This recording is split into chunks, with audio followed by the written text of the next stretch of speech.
gonna shine. Skull and CQ with that mobile line. Eric's got his 891 and 8 test tight. He's chasing them parks from morning to night. We're calling CQ, come join the ride. From salty shores to mountain and highs. A Molly crew with wire and drive, tossing antennas and trees to feel alive. Once a month we light up the stream. It's Northeast Ham Radio, living the dream. Oh, living the dream.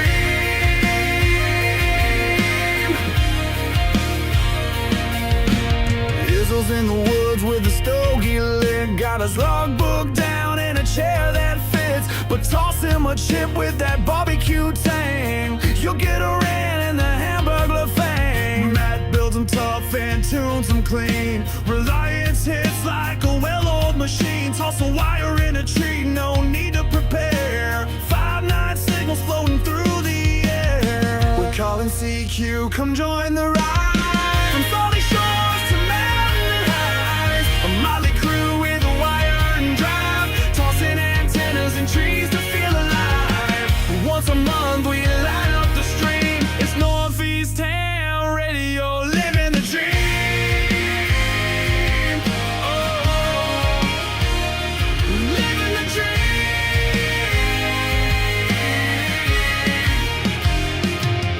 Salty waltz cocktails from the ocean tide, with the sailor's grin and that coastal pride. He wrote the book on waves and wire, a Rhode Island soul with a northern fire. If it's broke, Rob's the guy to call. He'll tear it down and rebuild it all with a scope, a smile, and zero fear. He's the reason half our rigs still cheer. The route rolls deep with a pack and a plan. Sky above, ground below, mic in hand. From jump zones to parks, he's living it loud. Still grumpy as hell, but making us proud. We ain't perfect and that's just fine. We miss a few calls and forget the time. It's happy hour when we go live. Mics get hot and so do the vibes. So if we slur a bit or lose our roles, just blame the beer in our RF souls.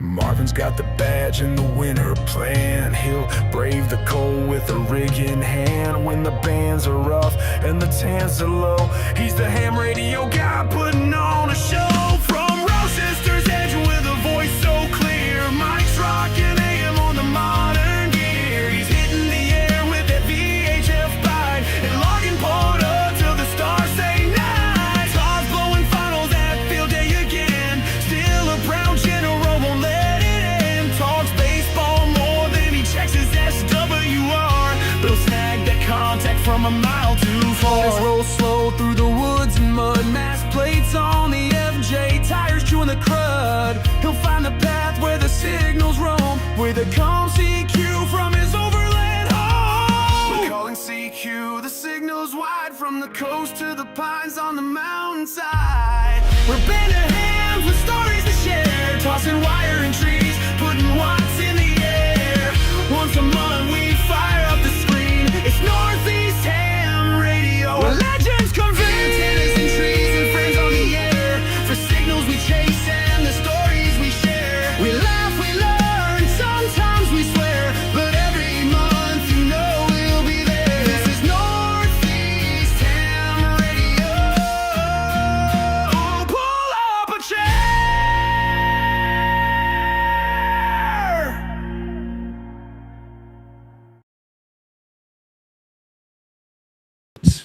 Well, welcome to another episode of Northeast Ham Radio. Ooh, how are we all doing? We are doing fine. After that. It's been a while since I heard the joint. It's a lively crowd here tonight. My gosh, we're not pulling teeth. Very Pulling cool. what? Very cool. Yeah, Everybody's teeth. glad You know, to be these inside things to that be you still got to warm. hold on to. Even the ones I put on the bureau every night. Anyway, yeah, no. That's what she said. Okay, starting hard. All right. Well, welcome to another Northeast Ham Radio, folks. We got the chat is lively tonight. Good to see everybody in there as well. We're dispersed across a lot of different channels tonight, so pretty cool to see all the folks everywhere and scattered about, so real good. Yeah, with that, I guess, we'll kind of say hello, and we'll start it off to my right, since I'm apparently the MC for tonight. Tortoise, turn around, give us your better side, please. Oh, maybe. hey, there we go. How are you doing, buddy? What's been going on? Look, man, I got your shirt. Woohoo! Yes, nice. Nice. We are making headways. Just a sidebar there. I'm creating more, so keep an eye out for those. I will say it needs pre-washed because it's like I feel like I got a tent on. 100%. 2X. I was like, holy crap, dude. Welcome to the world of on-demand printing, my friend. T-shirt vendors are so freaking all over the map. You can never guess. I remember first printing our first shirts, and I'm wearing an extra large. I was like, oh my gosh, I feel like I got something super tight on. So, yeah, I totally get it. Yeah, it was crazy. What's going on, peoples? How's everybody doing this evening? We were asking you that. What are you? Oh, yeah. Well, I got the keys to the F-350 for snow plowing on Sunday night. Yay me! Just getting ready for this storm and winter field day. Yay! Winter emergency preparedness field day. Yeah. Literally, Marvin. A lot of people. We are not turning this into a practice exercise. Would you wish for like the official exercise moment to show up? You got it. I blame this on KAZ Levi out of Michigan. He put a Old Man Winter meme in our Winter Field Day Discord channel. It's like, I think that's on him. He brought Old with that meme, and I think that's where it came from. So it's incredible. I'm really surprised at the storm and how significant this is and how big it's going to be. But it surely is going to be some emergency preparedness and I'll talk about more safety and other stuff down the road here. So. Safety, yeah, sure. That's number 3 on the list according to me, but we'll definitely circle back around on that one. Cool. Well, we'll bounce it over to Matt. How are you doing, sir? What's been going on? You are in a special remote location at the moment, as I understand. Mike should have sent me the Starlink because my internet's kind of garbage. I keep dropping once in a while. But yes, I'm at a cabin here, Lake Nakamixon, with my club, Whiskey 3 Oscar India. And if I pan the camera, they might not want to be on there. Put your clothes on. Someone left over there, and then we had the last one doing FT8 right here. So we're doing POTA activations because it's a park. I got K1L watched in earlier. And we put 2 antennas. We lost a few people because we got that storm coming. We're going to try to do a little bit of winter field day until, what do you think, like 9 or 10? Before you guys all huddle together? Until people get scared enough to leave, yeah. So unless Marvin says there's extra bonus to get, snowed in, then we might spend the whole day. Is it bonus points to get snowed in, or do you get stupidity points for staying? You should get bonus points for stupidity. Yeah, bonus points for stupidity, right? Yes. But that's pretty much it. I threw up the antenna and I got hit by a flying weighted throw bag, so that was a bonus. That was a big bonus. Did your mother ever teach you? We didn't get on camera though, unfortunately. We didn't have witnesses besides a squirrel and a cat somewhere. So that's pretty much it. Back to you guys. Nice, cool. Well, Matt, remember your mom taught you very early on not to pee in the wind. Same goes things with throw bags. Don't throw into the wind. Throw away. And told you not to play with your bag. Anyway. We all, I like my bag. My bag got busted. I had to throw it out. Is that what happens? All right. Okay. Well, on to that, Marvin. I don't know how to segue into you, but how are you doing? I'm good. Doing good. It's been absolutely just crazy this past probably 3 days as the storm came about with meteorologists and everybody seemed everything that's coming to the southeast and slowly making its way up the mid-Atlantic to the northeast here. A lot of winter field day cancellations, some changes, and we've just been getting hammered with people in our help desk. People making those changes and wondering what to do and having a lot of questions. So we've been fielding. Good thing there's 3 of us. and we're fielding a lot of questions that are coming through on that. And so it's been absolutely steady. It's like, good thing I'm really not working full time right now, because it's been something to really be able to take on and do. So it's been really stupid busy. And like I said, I think before the broadcast, like I'm doing a little FL Digi and some other technology getting set up for the Winter Field Day Bulletin. So I've been really working on that. So that's I'll be doing that in Massachusetts, but it's at everything's coming out of my Wisconsin station. So it's going to be quite interesting for that. It's been quite a feat to take on this year for me. Well, nevertheless, if you lose internet and you're sending that bulletin out, bye-bye. Yeah, well, the nice thing, I still have Starlink, but yeah, I would be host for a few minutes, yes. Well, we have a prime example example of what Starlink will give you right now in barely any inclement weather, so it's only a possibility that it could get worse. But no, Matt doesn't have Starlink. He's got a cell phone. Oh, okay, my mistake. Yeah, I got Cell-Link. I got Cell-Link right now. Oh, okay. So it's not. You can't even afford the star part, right? Got it? No. Elon Musk didn't hook me up. Oh, dude. Yeah. Well, you gotta be in bed with him, is what I understand. So, what? See, Grouch, you know him right. Anyway, all right. Well, so I gotta ask the one question then. What is the most common asked thing at the help desk of Winter Field Day? Which, like, it sounds weird that you have a help desk for Winter Field Day. Like, are hams like dumbed down these days that they have to call a help desk now to figure out how to operate Winter Field Day? So what has always happened in the past is we have had all the stuff come into a general email inbox, and those emails tend to get lost and tend to get just moved around, dropped on the floor, and dropped, and you don't necessarily catch them all. And then we want multiple people to be able to look at these and be able to handle them. And so I can take someone's question that they have and really drop it into a help desk instead.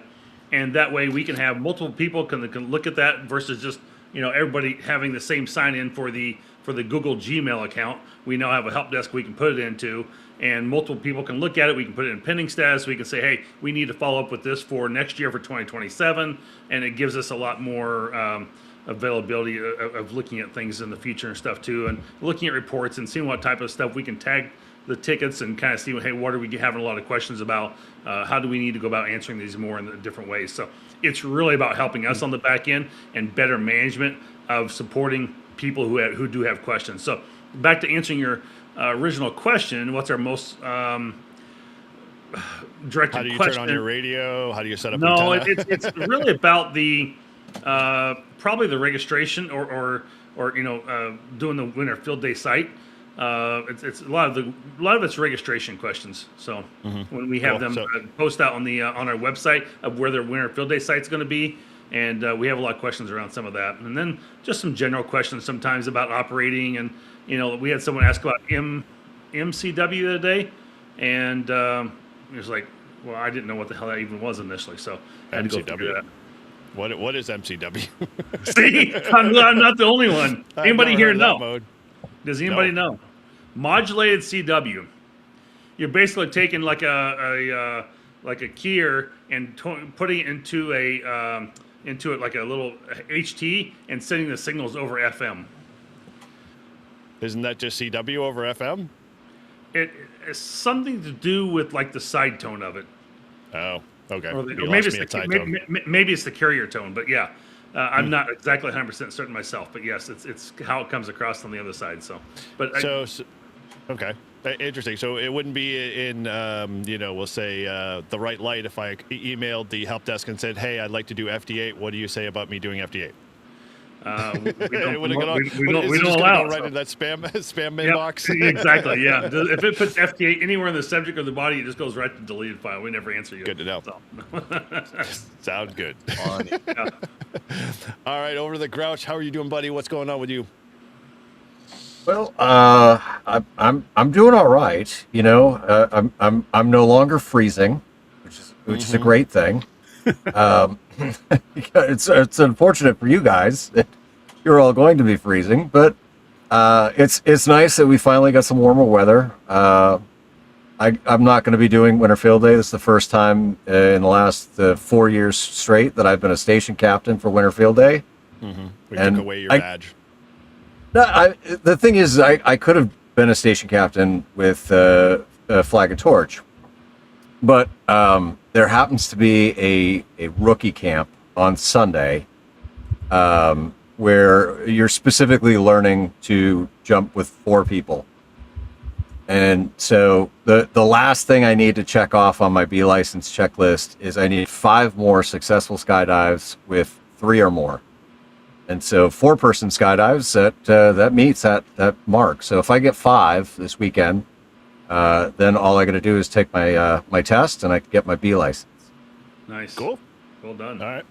Well, that's an acceptable reason and excuse. So you are, dismissed from having to participate in all the rest of the other ham radio-like activities to qualify yourself as a ham radio operator. I did a little all-star listening this week. I heard you have a couple of little conversations while you were mobile in New Hampshire. Did you hear the one today I had with Dave? No, I didn't get one today. That was a long one. But anyway, for another note, All right. another time. Cool. All right. Well, skydiving is it, and you bringing the HT up with you? I might do a jump or two tomorrow with it. I think Sunday is going to be 100% focused on that camp. So, but yeah, tomorrow will be a good day. I'm going to get a bunch of jumps in. So, cool. All right. Well, you heard him here, guys. If you're down in Florida area, make sure you get your radio tuned to what 5.5 or 5.2. No. So I mean, if I go up and I want to try the All-Star for one. But then the other would just be 5.2, 146, 5.2. There you go. You're in the Florida area, Tampa, then have that 5.2 on. Listen for him. Cool. All right. Well, not least of this crew here, Mike. How are you doing? What's going on? I'm a little sick and I'm a lot sober, so I'm definitely not myself. You're awfully quiet. Yeah. No, I got, and if anyone sees me go off camera briefly, it's just because like my nose is all congested and whatnot. I don't feel bad, but like my nose has not quit the last 24 plus hours. So, oh well. But yeah, and only one more week to go in dry January. So almost through. And that's how you caught the cold, man. You should have just decided I not know. to, and you would have been alcohol fine. kills the germs, right? It does. It kills everything, Oh my including God. all of your organs. Brain cells, liver, kidneys, Yeah, but no, I other than that, I'm doing good. January, and I think I've said this before. January for me is it's like the Super Bowl for ham radio. There are so many contests and events that all happen, and you kind of. You gave me a look, Eric. But it's probably because I talked about this, I think, in the December live stream. Bit, yeah. But you come back right after New Year's Day, and you have the POTA. They want you to activate in the first week or whatever. You get your certificate for activating and hunting in the first week of the new year. I did the RIDI Roundup. So there's a RIDI Roundup that they do in January. There's POTA Support Your Parks weekend, the January VHF Contest, Winter Field Day. I think there was some CQ worldwide. It was a North recent too. I don't do those, so I don't know a lot about those. But there's just a lot to do in January. It's all of a sudden, right after the holidays, it's just boom. There's all these activities and stuff. So I'm loving it right now. Yeah, I mean, if you kind of think about it, hams traditionally, 30 years ago, they were trapped in their shacks anyway during a wintertime, kind of freeze. So what else did they have to do except cause more commotion on the air? So I think that's why we have such a crazy amount of contests and the like. I know I keep every time I turn it around, I'm looking at a contest or hearing some guys in my club talk about it. It's the VHF contest is again? Wasn't that back in winter? And it's oh yeah, it's already winter again. So it's kind of crazy. And then piggyback on top of Winter Field Day and all those other stuff. It's just it's almost kind of comical to listen because people go, when is Winter Field Day? And then they do the calculation in their head oh, the VHF contest the week before, and then CQ something is the week before after that. It's just you just spend too much time kind of doing the mental checklist. Yeah. But no, it's a fun time for ham radio, aside from the bands the last couple days and stuff. But like, January, you got like, the higher bands, 10, 12, open, and it gets dark early, but that just means you can mess around on, 40 meters and DX on that later, earlier at night. And so it's a good time. Very cool. Awesome. Yeah. I do also notice you're wearing a really cool shirt. You can't let that one go by. There we go. Yes. Brew and yes. activate. I did not pay for it. No, you did. No, you don't. I did not. I won it That's fair and square. I had to watch your video like umpteen times to spot like. So you got so many view hours from me. I swear. It was like those games that we used to play like at the bar. Where it'd have like the photos and like you had to spot like where the difference was in the photos. You know what I'm talking Which about? I hate. Like I hate those. yeah. Yep. But like So the guy sitting on the toilet at the bar? No, that's not it. That's normal. Yeah, no, that was fun. Thank you. No, it just came Yeah. in the mail the other day. Very cool. Yeah. For those that might not know, I had a video I put out at the beginning of the year. It was like the top 10 videos, and I made the mistake of misnumbering one of them. And I'm like, I'm just going to turn this into a little Easter egg here and see if people pick up on it. And it was in the title, Find the Lost. And then I posted at the bottom, and everybody glazed over it. Nobody. I was just like, and the Mike's like, really good video. I'm like, did you happen to notice the Easter egg missing? He's like, no, I didn't. I'll have to go back and look. And of course, nobody else picked up on it except him.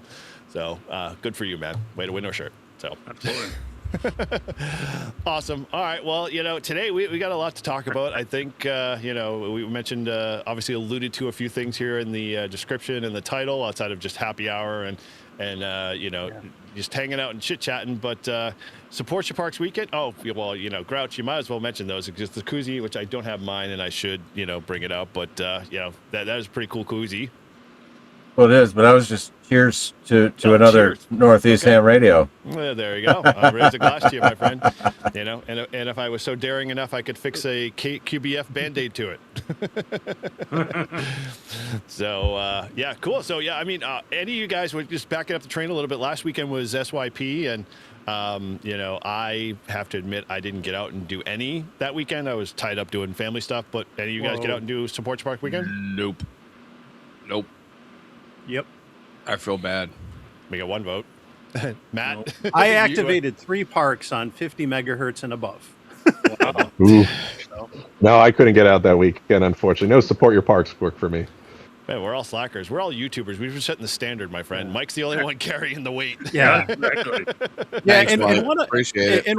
and one of them, like, I mean, it was I was just testing out some stuff, and so I was helping out a buddy who was working on his N1CC. It was like the first day of the contest. I wasn't planning on going out, but I went out for like a half hour or so, and we worked on 6 bands. But it was a twofer, so technically I got 12 contacts for POTA and Wow. and stuff. But then I played around on a new antenna I was testing out, and I just hunted people in the that were POTA or in the contest, one of the CQ ones and stuff. But I made contacts on 12 different bands just because it was a random wire and then the VHF stuff. So I was like, damn. The only band I left behind was 30 meters. I didn't bring a computer. So, Or a key. Yeah. People forget that. yeah. But I was thinking, I was like, yeah, isn't Winter Field Day like, oh, you got to try to, get contacts on 12 different bands? Well, I just did that in like Nice. half hour, but no. But no, that was, like I said, that was testing my gear for the setup or for the contest and testing out a random wire antenna. Most of my VHF stuff was done on Sunday. And I did a 2-park rove, which the parks are in 2 different grid squares. They were not ideal parks. I was not planning on roving. I like to just operate in the contest. I'm learning. They call it single lot portable, which is the category for QRP from a remote location. And so, think like POTA, SOTA, like that's what I like. I'd rather go, set up the ice hut and just operate from one place. Because you put all that time and effort into setting up half a dozen antennas. It's a pain in the ass to take them down and then go somewhere else and then somewhere else and stuff. But a couple people were sick or had work conflicts that normally rove. And so I was like, you know what, I'll hand out points to the guys, that are local and serious contesters, and I'll at least go to 2 parks that are close but are in different grid squares. I didn't have elevation. One of them was a state forest. So if you know anything about the trees and foliage, foliage, I can't say that word. Foliage. Foliage. Yeah, like it. Well, I kind of was like, this again. will be a good learning experience for me because, I struggled on 23 centimeters on 1.2 gigahertz. That was not working out at all. I'm not surprised because of the locations and stuff, but I figured it'd be a good opportunity to learn. And at the end of the day, I had fun and got a bunch of contacts in, and like I said, it's a learning experience for me when you go out and you play on some of those bands in those conditions. But setting up, and I just finished the video today. It'll be out in the next week or so. Like I'm operating so many different radios and antennas. It's just nuts. But it's fun. It's fun. Yeah, dude. Well, why otherwise do it? They say, right? Yeah. Cool. Well, thank you for taking all of that burden on and helping the rest of us slackers here who physically claim that we love to do POTA, but God forbid we actually get out of the comfort of our chairs here or get off live streams to go out there and play a little ham radio. Sorry, I'm just throwing it on thick here. All right. Well, we have to talk about the big white elephant in the room here, obviously, since none of us really have any more to contribute to Support Your Parks weekend. What are we calling this officially? This big giant, 20-mile radius storm? Is it Snowmageddon? Is that the new official title? What? 20. It's a storm that 20. I don't know. It's like super like long. 3,000 miles long. Is it? You mean Yeah, something 2,000 like miles, yeah. Yeah, something like It's that. it's the giant cock that's gonna fuck New England. There you go. We'll talk to Ryan Hall, y'all. Ding, Make sure ding. he says that next time when he's doing his live streams. The giant cock that fucked New England. Grouch is All going right. to do his own weather channel soon. Oh, that. Yeah. He'll be I worse than think that the you call them like the mid-Atlantic states, like the Virginias, the Marylands, DC. I think they're the ones that are going to probably struggle more. Like we can deal with it. Like we're used to getting lots of snow or the cold, but you start getting snow down south. And I got a lot of friends that live in like the Richmond area and stuff like. We're getting to get ice, dude. They cancel everything because they can't remove it like we can. So that's right. They can't remove it, but the problem is they're getting ice either before or on top of it, and we're not necessarily getting the ice up here. The ice sucks. Yeah, we're just going to get a lot of snow. So it's one of those things that there's not much anybody can do when you get a lot of ice, and that's going to suck. But that's that's where your hazards start to come in because it's going to take out telephone poles, it's going to take out trees, it's going to take out a lot of other things and vehicles on the road. So it's going to be bad. I mean, we're going to see a lot of news video footage over the weekend on all this. I was going to say, what's the over-under on all of the amazing craziness, like they'll never seen it before in their entire life kind of thing, like, ice as thick as a shoe sole or something like that. I mean, I'm like, come on, dude. I grew up here in New England. Remember 25 plus years ago, that stupid ice storm that wiped us out for 4 weeks? I mean, it was like, that was tough, but it was only tough after the 4th week. Right. That was what, 05? Yeah, that was a long. Yeah. Thanks. Wow. Yeah, that was a really long time. It was 20 years ago. Wow. Holy moly. Wow. Yeah. So I don't know. I know Paul can't obviously put in for predictions, but I'll let him do it anyway. What do you think we're going to be getting slammed with up there? I think you guys are going to get hit with a bunch of snow and then the freezing rain to rain on top, and it's going to be just a nasty, heavy, wet mess. We're long ago. I'm looking at just snow. I think we're just talking snow up here. I mean, if you're going to go down to the Carolinas and Virginias and down back towards Texas, that's where and Tennessee, Kentucky, that's where you're going to see the ice storm. But once it kind of gets up a little bit past that mid-Atlantic up into the Northeast, it looks like it's all snow coming from there. So a lot of the main part of that system is going to go out to sea where the rain is, and the prediction doesn't really look like we're going to get the ice. So. But the south is, and the southeast there, that's where it's going to get hit. So, Man, it's going to be nasty. Yeah, I mean, around here, I know, like, it's kind of funny because we had that proverbial roundtable discussion in our club to decide whether we were going to cancel winter field day altogether and kind of put a kibosh on, some of the diehards in the club that wanted to go do it. And the conversation was like, okay, well, what are they going to be faced with? And that wasn't really the snow issue for us. It was like, we looked at the temperatures, and the norm without the wind chill was like 1 degree. And I'm like, oh, this is going to be real fun. You throw in the wind, and it's going to be like -17. So, like, yeah, it's Antarctica all over again. Hell is frozen over. Field day is going to be fun. Come hell or high water, hopefully. Well, hell, Michigan might freeze over. We had one person go, well, why are you guys continuing on with this event? And it's like, this is dangerous for people, this, that, next thing. But they went on a little bit of a rant. And I'm going, well, there's other parts of the country where, it's, out. If you look at like from Kansas going west all the way to California, that part of the country has no storms whatsoever. It's clear as day out there. And so, we're not going to cancel the event.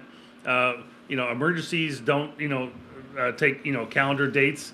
They just happen, right? And so, this is kind of a preparation for that, because even if you're, not necessarily able to participate, you're still going to have to make sure that you have yourself prepared for, the 72 hours potential, if you have your generators with gasoline, up and running and ready to go in case of power outages. You still want to have all your batteries charged, So you may not be directly participating in Winter Field Day, but in some ways, this is just exactly that. This is preparing for that type of thing.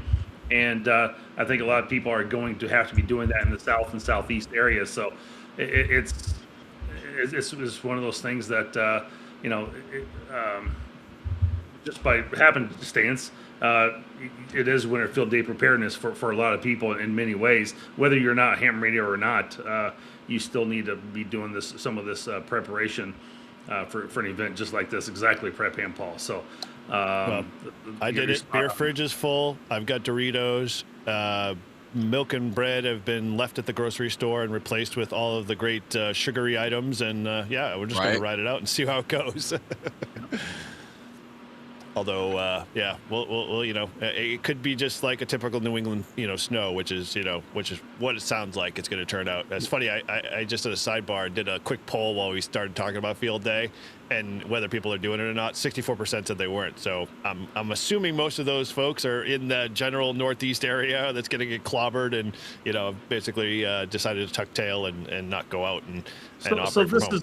This is kind of what I've been telling people in the last couple of days is, even though you may not be operating still as a club or as an indoors or going outdoors and operating in your portable tent or in some type of trailer or something like that, you can still participate from home. So just because you are not directly having an event with a club or somebody else doesn't say you still can't participate and be part of it. And we can still make lots of contacts and still be out there, because there is we do have the home category. So and we do want people to be safe. So, I mean, it's you got to do what you got to do.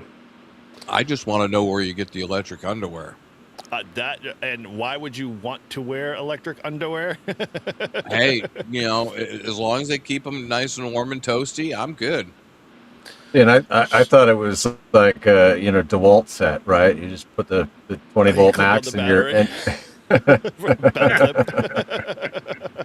I just wanted, is it 12 volts or 5 volts? Because I don't know, do I need like a buck converter or something? Or do I? You see what I did there? I see. Yep. You and Buck. Yep. Is that the 18 or 20 volt? Battery from Milwaukee. So. Oh boy, yeah. I go to the 24 volt, man. Come on, bring it on. It's gonna hurt. It's gonna hurt hard. He's a D-Walt man. I like them D's. So yeah, okay. Well, I guess we're kind of already in the middle of a little field day stuff here. Any of you guys actually got plans to go outside at all, or are we all just kind of like going to be operating from home as a kind of a fail-safe? Well, last week. Go ahead. Go ahead, Paul. Mike. Start it off. Go ahead, Paul. I was just going to get out of the. No. My club got canceled. I just found out a couple hours ago. They had a lodge at a county park, and it is within the Erie Canalway National Heritage Corridor, so it is a POTA reference.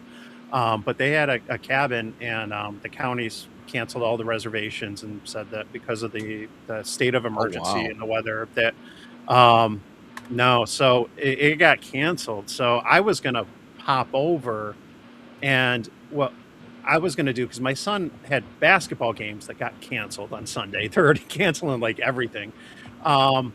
But I had planned, and I had just coordinated with some other clubs too. I was going to go over with stations and set up on 146.52, 223.5, 446, like all a bunch of VHF stations, and operate those to try to help them get those additional bands, but also try to encourage like some local simplex, and just, even if people aren't participating, just see what you can do with your station at home or your car. And I was kind of looking forward to that. And we had somebody that was going to come with some microwave gear, so we were going to try a whole lot of bands and stuff, but it got shut down. So now basketball's canceled too. I got to figure out what I'm going to do. I have no clue. You're gonna be bored. I kind of had it planned out. Like I was just going to go for a few hours, and I looked at it as an opportunity to help others out. This was the first time my club was going to do something. Well, I kind of looked at it as an opportunity to maybe, give people an opportunity on 1.25 meters or 33 centimeters and some of this, some of the disused bands. But oh well, we'll see. I'll figure it out soon. Well, we know Grouch isn't participating per se, but yeah, if you got, I'll be outside all weekend. Okay, right. Radio in hand, maybe not. We'll see. Well, Tortoise, what's up with you? I know you had original plans that you were gonna have a big party, but then that guy. Oh yeah, that got the what they call the kibosh on like Sunday or Monday. I'm just looking at the weather, and I knew it was going to warm up, and I knew it was going to melt. So I knew my yard was going to be a swamp, and I was like, "All right, let me make a decision here." And I had Rabbit coming up. N3EMT was coming up. Who else was coming up? Chris and Parker, they were coming up from Cape Cod, and I had the camper. I was going to rotate the big camper. Propane, everything, bathroom, the whole 9 yards. We were gonna throw antennas in trees and have a blast. And I started looking at the weather, and I was like, dude, I don't want you guys getting stuck on the 95 corridor coming up. So yeah, I'm calling it. And Chris and Parker, they've got a snow plow. They got to plow snow down there in the Cape. So everybody was like, nope, not doing it. And I said, okay, well, it worked out. So. Now, I didn't want anybody coming up, but we were going to have a nice little camp out in the backyard, and it was going to be in a camper, so it was going to be mobile. Right. I wasn't going to cheat, And the rules. No, it's got wheels on it. I can hook it up to the truck, and I can move it. It's mobile. That's right, it's mobile. It's mobile. It's mobile. I just wasn't going to pull it very far with the FJ because that damn thing weighs 3 times what the FJ does. You got the F-250 there with you right now, so. No, I've got the 350. It's at work, 350, and okay. I've got the little Chevy Silverado 1500, and yeah, that ain't moving it. Very cool. So. All right, well, so then if you're not going to be doing the big shindig, you going to play at all in Winterfield Day? Yeah, I might throw the radio on. I got to change my registration for Winterfield Day to one going to be in the house. All right, I'll just. Oh, Marvin, you don't have to do that. I can do it. Note update. Is it under your call sign? Yeah. I'm just do you want my call sign? What no, he's giving you, man, what first-rate service there. You never see anybody from Summerfield Day doing that. The president of Winterfield Day. I hope that everybody goes into the comments and starts complaining that Michael's getting preferential treatment. Treatment, exactly right. So if we know he ranks higher all of a sudden in Winterfield Day stats and scores, we know what happened. Yeah, right. It was mistyped. His station went from 1 indoors to 100 indoors. That's hilarious. Right. Even 10 indoors. Holy smokes. Yeah, that's a lot, man. I don't think I could handle even 2. Marvin must well- be on a notebook computer or a laptop because every All time right. he types, the screen bounces. Oh yeah, it was. Yeah. We can hear it. I see it. Marvin, All you right, didn't well- have to do that. I was going to do that tomorrow. It starts at 11 o'clock tomorrow, and I'd rather just get it off my list so to save myself a help desk ticket. I wasn't going to send you a help desk ticket. Are you saying he's not smart enough to go in and fix it himself? Obviously. Well, then, well, then you're really in some trouble. Then I can only imagine how many help desk support tickets you're going to get to help Tortoise upload his ADI file. Thanks. Do I have it in the right format? And we'll see how that one goes. All right. Well, with that, I know, Matt, you are obviously already on site doing said field day, so you got some brownie points there, my friend. So you going to stick it out the whole weekend, or are you just going to try to just go as far as you can? We're going to stick it out as far as we can. What do you think, guys? Hang on. We got the club here. Are you going to stick it out the whole weekend? Stick it out? Do they have you Let's at see. Let's go to because- Scott, KB3YOT. So we were planning on operating until 8 a.m. on Sunday anyway, Can you guys hear him? because we Yeah, have we to have. be- we have to be out of the cabinet by 10 a.m. So if we're going to monitor the weather, and if it looks like it's starting to get then we'll close down before 8 a.m. But we were only planning to operate until 8 a.m. on Sunday. So, and that's just for logistical reasons, because otherwise we've got to run the cabin for an extra day, and the club didn't want it. They just wanted to do Friday night to Saturday. So that's kind of what we're doing. We're gonna monitor if, and I think, at this rate, it looks like we're gonna have half the number of people that were here our last 2 years. So, Yeah, they bailed. it's a shame. It is what it is. I can understand we want people to be safe. I would say about half of our members are in that elderly category. So, want to make sure that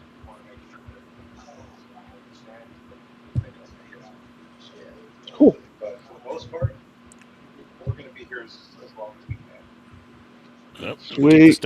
Keep the So, So it's obviously save us.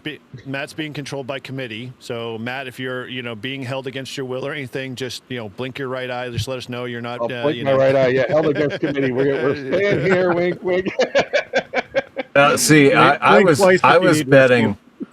I was betting that the 2 guys sitting together were being held hostage by Matt, and they really didn't want to be there. My These 2 gosh. guys, they're not.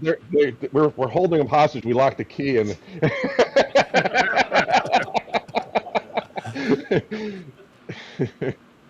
Very cool. Well, hey, sorry, Chris. Good to see you. Welcome. You're actually right on time, my friend. Right on time.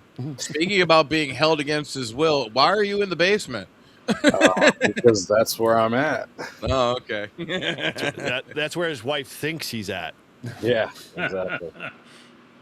Very cool. Well, well, there we go. Okay, good to see you. Well, since you're really late to the show and we're just talking about Winter Field Day, now that your host has decided to bail on you, what are you up to for Winter Field Day yourself down there in the Cape? Well, I have been told I'm on call. Oh, full screen. Why is there no picture? Ask Paul. He's got the controls. I was trying to give him the show. So, by the sounds of things, I'm going to be plowing for about 24 to 48 hours. So, Wow, dude, that sucks. Yeah, You guys have rough ideas how much you're gonna get down there? Anywhere from 10 to 18, they said. Wow. So, definitely going to be fun. See, I remember a conversation with my dad before he moved down to the Cape. He's like, son, I'm going to sell my snowblower. Do you want it? I'm like, why are you going to sell your snowblower? You're going to need it when you get down there. No, we're never going to see snow at all. And literally, he's been down there 10 years, and almost every year he's seen snow. And I'm like, you just screwed yourself. Oh, yeah. So, totally get that. Yeah. But so you're going to be just basically on call. So you're just going to kind of sit around. You're going to play any radio at all, or? I did move my 500 into my plow truck. So I remote headed it into the plow truck, which is going to be fun. Before that, I'll be on the bands and making sure everything's working at the house. Parker can play around. Cool. Well, hopefully he'll get on the air and make a few contacts. Yeah, He's definitely. gonna do Winter Field Day mobile from. That would be kind of cool. Yeah, I was thinking Damn it. about putting his 857 in the truck, but I don't know how that would go. Yeah, mount that in there with the ATAS or something. If Yeah. you got HF at home, there's no reason why, you can't just say, hey, it's in the truck, and if you're looking for a Parker, you got to come with me. Right? So. You be my co-pilot, work the bands. I'll record the logging while I'm plowing. Yeah, exactly. So. Yeah. Very true, Peter. Yes, time to buy a snowblower when you don't need a snowblower. All right, well, good on that. I guess I'll throw my 2 cents in. I'm going to probably play a little bit from home or remote home because I'm going to be down in the Cape myself. So I'll say hello to you when I'm down there working on some stuff for my dad. And so I'll be down there and I may, fire up HF for a little once in a while on the mobile, but, I can definitely remote in and play FT8 for, the fun of it. No, just kidding. Sorry. JS8 call. And try and make a few contacts there and have some fun with it. But I'm just going to be handing out points because I don't think I'm going to have enough time to dedicate, just really sitting in front of a console for any length. And I'm sure by the time, all of the snow shows up and stuff like that, that I'm going to be long gone back home anyway. So, yeah, it'll be a very small, short operation. Although our club members here are dedicated, folks. Tim, WM1H, you might know him. We've had him on Live Free Ham a couple of times. They're all gung ho. They're bringing everything with them, the buddy heaters, double layer tents, and they'll have all of the accoutrement to stay nice and warm. And some of our club members might stop by to say hello. But they won't be staying for long because, as we all know, being in a ice tent, it's not that roomy. Although there is some space, but once you start loading stuff up with it, it becomes very, cramped fast. So we'll see how they do. But yeah, if you're looking for someone to hunt in the Northeast, look for N1QC on Saturday. That's our club call. So there's one thing I have to kind of rain on your parade a little bit, Eric. Winter field day rules indicate your radio and everything all has to be within 1,000 feet of each other. Oh, that's fine. But I have my radio right next to me in the truck, so that technically counts based off you Tortoise's can use that one. Yeah, command. I'm just saying you were talking about remoting back into your flex and doing a little bit. I'm planning on doing the remote and flex, but I have a radio. I'm falling in the rules there, Marvin. I have a radio next to me within the 1,000-foot circle. Following Tortoise's camper on wheels. Hey, no. There's no stretching the rules there, sir. I'm not bending. All I'm doing is bending. I wasn't bending. It's got 4 wheels. It moves. It's mobile. That's. I've got HF. I'm not bending. Prove me wrong. Anyway, so we have no idea which radio you were on, really. You will not. Then yeah, exactly. That'll be pretty much it. My luck is I'll forget my flex will be off, and when I leave here and at Do 5 not in the be morning. like Eric. Do not cheat. Wow. Okay. Well then. That is not me. Nope, that's not me. So, all right, who's gonna fess up? Who dat? That's me. Chris. XYL. Thing out of the way. I'm a sad ham. I said it. Yes. Anyway. So, all right. for myself, my own operations, because I have to do the Winter Field Day Bulletin I think it's like at noon and 6 o'clock. I'm trying to pull the times off the top of my head here real quick, but I think that's what it was. I'll be doing that obviously from a remote operation standpoint because I can push over 500 watts from my remote station. But I'll be doing a lot of it just off the indoors of my place here in Massachusetts. So I've got a little buddy heater with a propane tank, and I'll be throwing that on and trying to stay warm and operating, from near the house there. So, but yeah, Okay. it's Are you planning on operating more of the JS8 modes like you did last year, or are you gonna do? no, more I'll do sideband? single.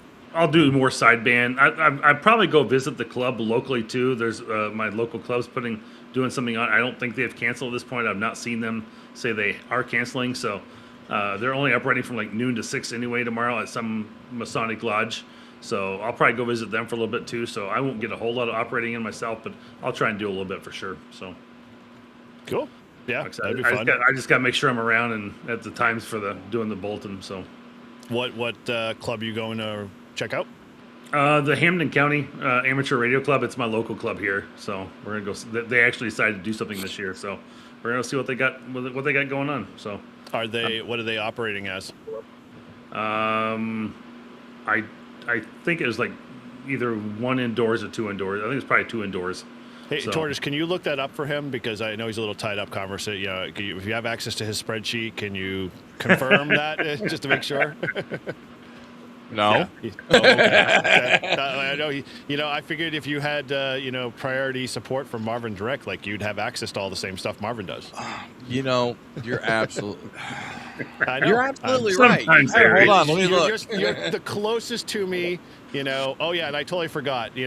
Mike, since you're sitting right next to Paul, you have to do heart hands with them. I was told by Shannon it has to happen at least once tonight, so Paul feels like he's still, a man. don't grab him like you're handicap over the looking shoulder thing is that, area. Mike? I know. Mike, right. not the Angry Bird. Come on. Shannon, it's been achieved here. We're all done. There you go. So, All right. Okay. Now we can end the show now. We're good. No, I don't know. So, yeah, I mean, it's interesting. So, I'm trying to think of, like, we sound like an interesting bunch. I mean, obviously the weather is the one squashing a lot of our activations and stuff, but it is kind of, just the nature of stuff, and it's kind of a bummer. I guess I'll point it at you, Marvin. Do you have a rough idea how many have canceled from the... Oh, of course, she's right here. She shows up right after we do it. It's just like you speak her name and she shows. Any rough idea of how many, canceled on you guys? Or are you required to report that you're not canceling if you already posted you're registered, or no? No, not necessarily required. I mean, it's kind of on the honor system for registering and if you need to cancel or change. But some people have said, hey, you know what? We were going to do a club thing. We're canceling now. Everybody's going home. We had somebody come in and say, hey, we're going to do this as a club, kind of an aggregate score thing. I was like, we don't do that anymore. So, but I'd say number wise, I've probably seen close to 20 different changes, but I know there's a whole lot more than that are out there that have probably canceled that we're just not hearing about at the moment. But I'm sure there's a lot more. And I just real quick on the homepage, I was going to say we still have 1,192 registered sites. So even with the ones we've canceled and removed or taken off, we're down a little bit from last year. I think we had around 12 to 1,300 last year, but there's still a lot of people out there that are going to be participating. And again, it's one of those things we can't plan emergencies, and a lot of people, in other parts of the country still have cabins or buildings reserved, doing other things in other parts of the country. And even those who may be even up north in Minnesota where it's going to be minus 40, they're probably still doing something indoors and, everything across the board. So, a lot of people who can operate from home are still going to operate from home, and they're still going to participate. So we don't necessarily want to cancel the event, and we certainly can't postpone it because of schedules and things like that. It just makes it too challenging. So we either go forward with it, and we get what we get. So that's kind of our take on it. And that's what we'll continue to do in the future too if anything like this comes up around down the road. So I'd be curious if you make a mental note in stats, like how much you would see between 2025 and 2026 stats when you finally tabulate them all. How where the imbalance is, or whether you can directly see where the storm was basically impacting. If you'd see a lot more or less participation for those areas or states, because I'm curious. It's like obviously not everybody's going to be per se operating at home, depending on their conditions and ice and all that other stuff. So you might not like. Virginia might be a very hard to reach state like this year where it normally isn't for most people. I'd be curious to see if that reflects in your numbers. So there's. I mean, South Dakota's impossible all the time. Well, that's you said it right there, Paul. N1OG, you hit it right on the head. So South Dakota is still a state that doesn't have anybody ever participating on our field day, and I doubt if they do still today. I may pull it up real quick just to see, but I'm pretty sure they don't. And actually, holy shit, hell might freeze over this year. There's actually 2 stations that are registered for South Dakota. I've never seen that in my life. So that is usually, I mean, they have literally had to come up in the last week because they are not, as a private station and a public event. And I've never seen that before at all. So, I mean, I guess we have all 50 states covered at this point, and so we'll see what changes because we've never been able to get all 50 states covered in the past, which is kind of odd. But we do have stats from previous years that are really pretty good, and we could tell you how many states usually participate and what their numbers are from year to year. So if we have, I don't know, call it Ohio always kind of wins the numbers. They have like let's say 104 last year or something like that. I don't remember the exact number off the top of my head, but then you'll have let's say Virginia has 23 stations and Missouri has 45 stations and Texas has 100 stations. So we'll see those numbers, and so I'm sure we'll see after this year what that looks like and where the numbers declined and what states maybe didn't have participation at all. So. It will be very interesting to see what that looks like for sure. Yeah, definitely. I would be curious. Would it be reflective enough on like World Radio League? Because you guys obviously keep a dashboard that's going to be running the whole winter field day, isn't it? Yeah, the World Radio League kind of keeps that on running on their own as well. But we will know once all the logs have been submitted after March 1st, which is your deadline for submitting your log. We'll start to know where that looks like after that. So, cool. Now, I haven't stayed lockstep with World Radio League, but the dashboard, is that like a almost real time kind of stats? Or like if I pop up there? I used World Radio League. What was it? It must have been 2 weeks ago for the North American QSO party, and that thing is, I'd say within 30 seconds of me making a contact, maybe a minute, it was already uploading my next. It was showing in the stats. Because I came out number 3 on the North American QSO party on the stats for World Radio League, and it literally was lockstep with me almost all the way. So if I made a contact within 30 seconds or a minute, it was on the World Radio League board showing, I'd made 10 contacts and 20 contacts and 36 contacts and all the way up, so.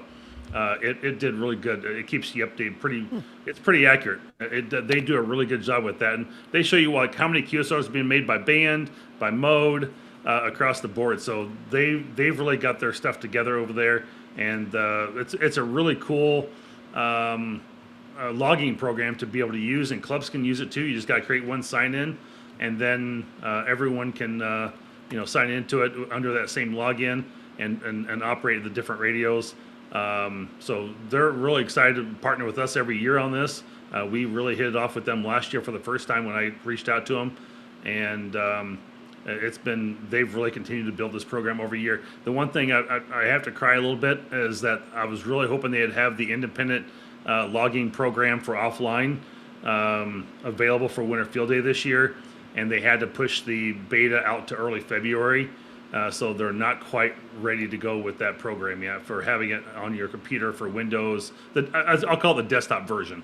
It's not quite there yet, but it's really close. But it is a good program to use overall, and it's really cool to see how your stats are comparing to somebody else. And like I said, I used them during the North American QSO party, and it was really cool. I was like, damn, he's got 69. I'm at 64. It's like, I got to keep making more contacts. It's like, I'm so damn close. So it really became really competitive with them on there. It was a lot of fun to see where you're at. It's like, all right, I'm keeping going. I just got to keep going. I got to make more contacts. So it was a lot of fun to play with and see real time live how that was going. And I think they had over 400 and some people registered as of yesterday. So wow. Yeah, so there was 142 that was registered for North American QSO party, and so they have over almost 500 registered for this. So it's going to be huge. Nice, dude. Well, then I will have to Question, monitor Marvin, that. about World Radio League. Can you submit your log directly from the program, or do you have to export it and then go separately to Winter Field Day to? Yeah, unfortunately, still at this point, we've not figured out how to do an integration with them. I'm just curious. I've never used it. But it is something that we would like to be able to see where you could take your log and get it right into our system potentially. So because there are so many more people joining this, I mean, they've had just explosive growth with it. And so, yeah, I'm sure maybe down the road we'll be able to do that. So, Hey, and Eric, on what's neat is with World Radio League, you can have the club call and then the operator's call separate. So but it only works if if you're logging on that person's computer. So you can have the club call, and you're logging as the club, but you can also have the individual call too, which is nice. yes. Oh, wow. There's all that. There's 641 people contesting in the World Radio League tomorrow. So that's huge. Yeah. I might have to check it out. I've been saying this, and I was real tempted because I think, if I understand right too, I know that they've been big with Winter Field Day, but I think that they have the VHF contesting in there now too. They have, I think, almost every contest you can come up with in there. And that's always been a challenge for me.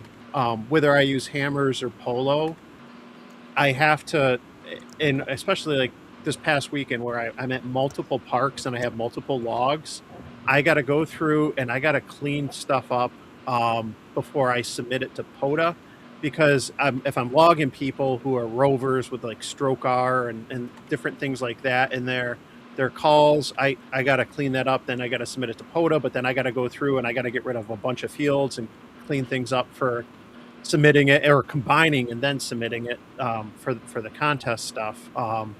It's not smooth at all.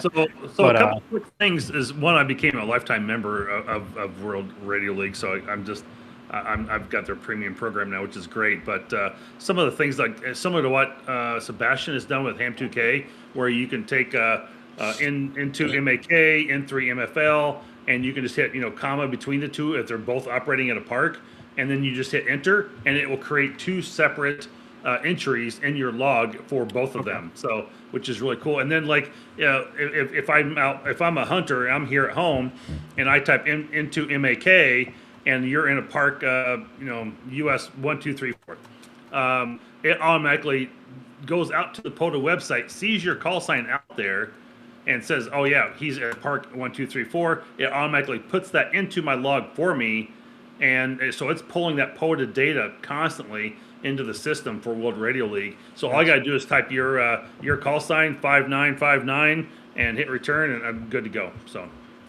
yeah. So it's really slick. And if you're out and about and you're using like the tablet and you've got like cellular Wi-Fi service, it will detect what park is near you, very similar to what Sebastian's done. So like if we do the 24-hour POTA, Eric, it'll be stored in the cloud, and if we log into it, each individual computer will be logged into the club call, and they will be able to save it directly to the cloud. Hey, Mike, when they come up with out of beta with the offline logging, then we could talk, because I guarantee, no matter whether it's in the cloud or not, if we have no internet where we're at, guess what? Dude, you get to become part of Loggate.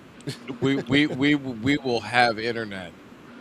I will buy more Starlinks and I'll just mesh every last one of them together. You're one of those typical hams that have 19 antennas on the top of your car, right? You're damn right. No, I just have 3. Just wanted to clarify. Nah, he's just a big old box on the top now. Yeah, I can't afford antennas in the woods, because you get them knocked off, you're done.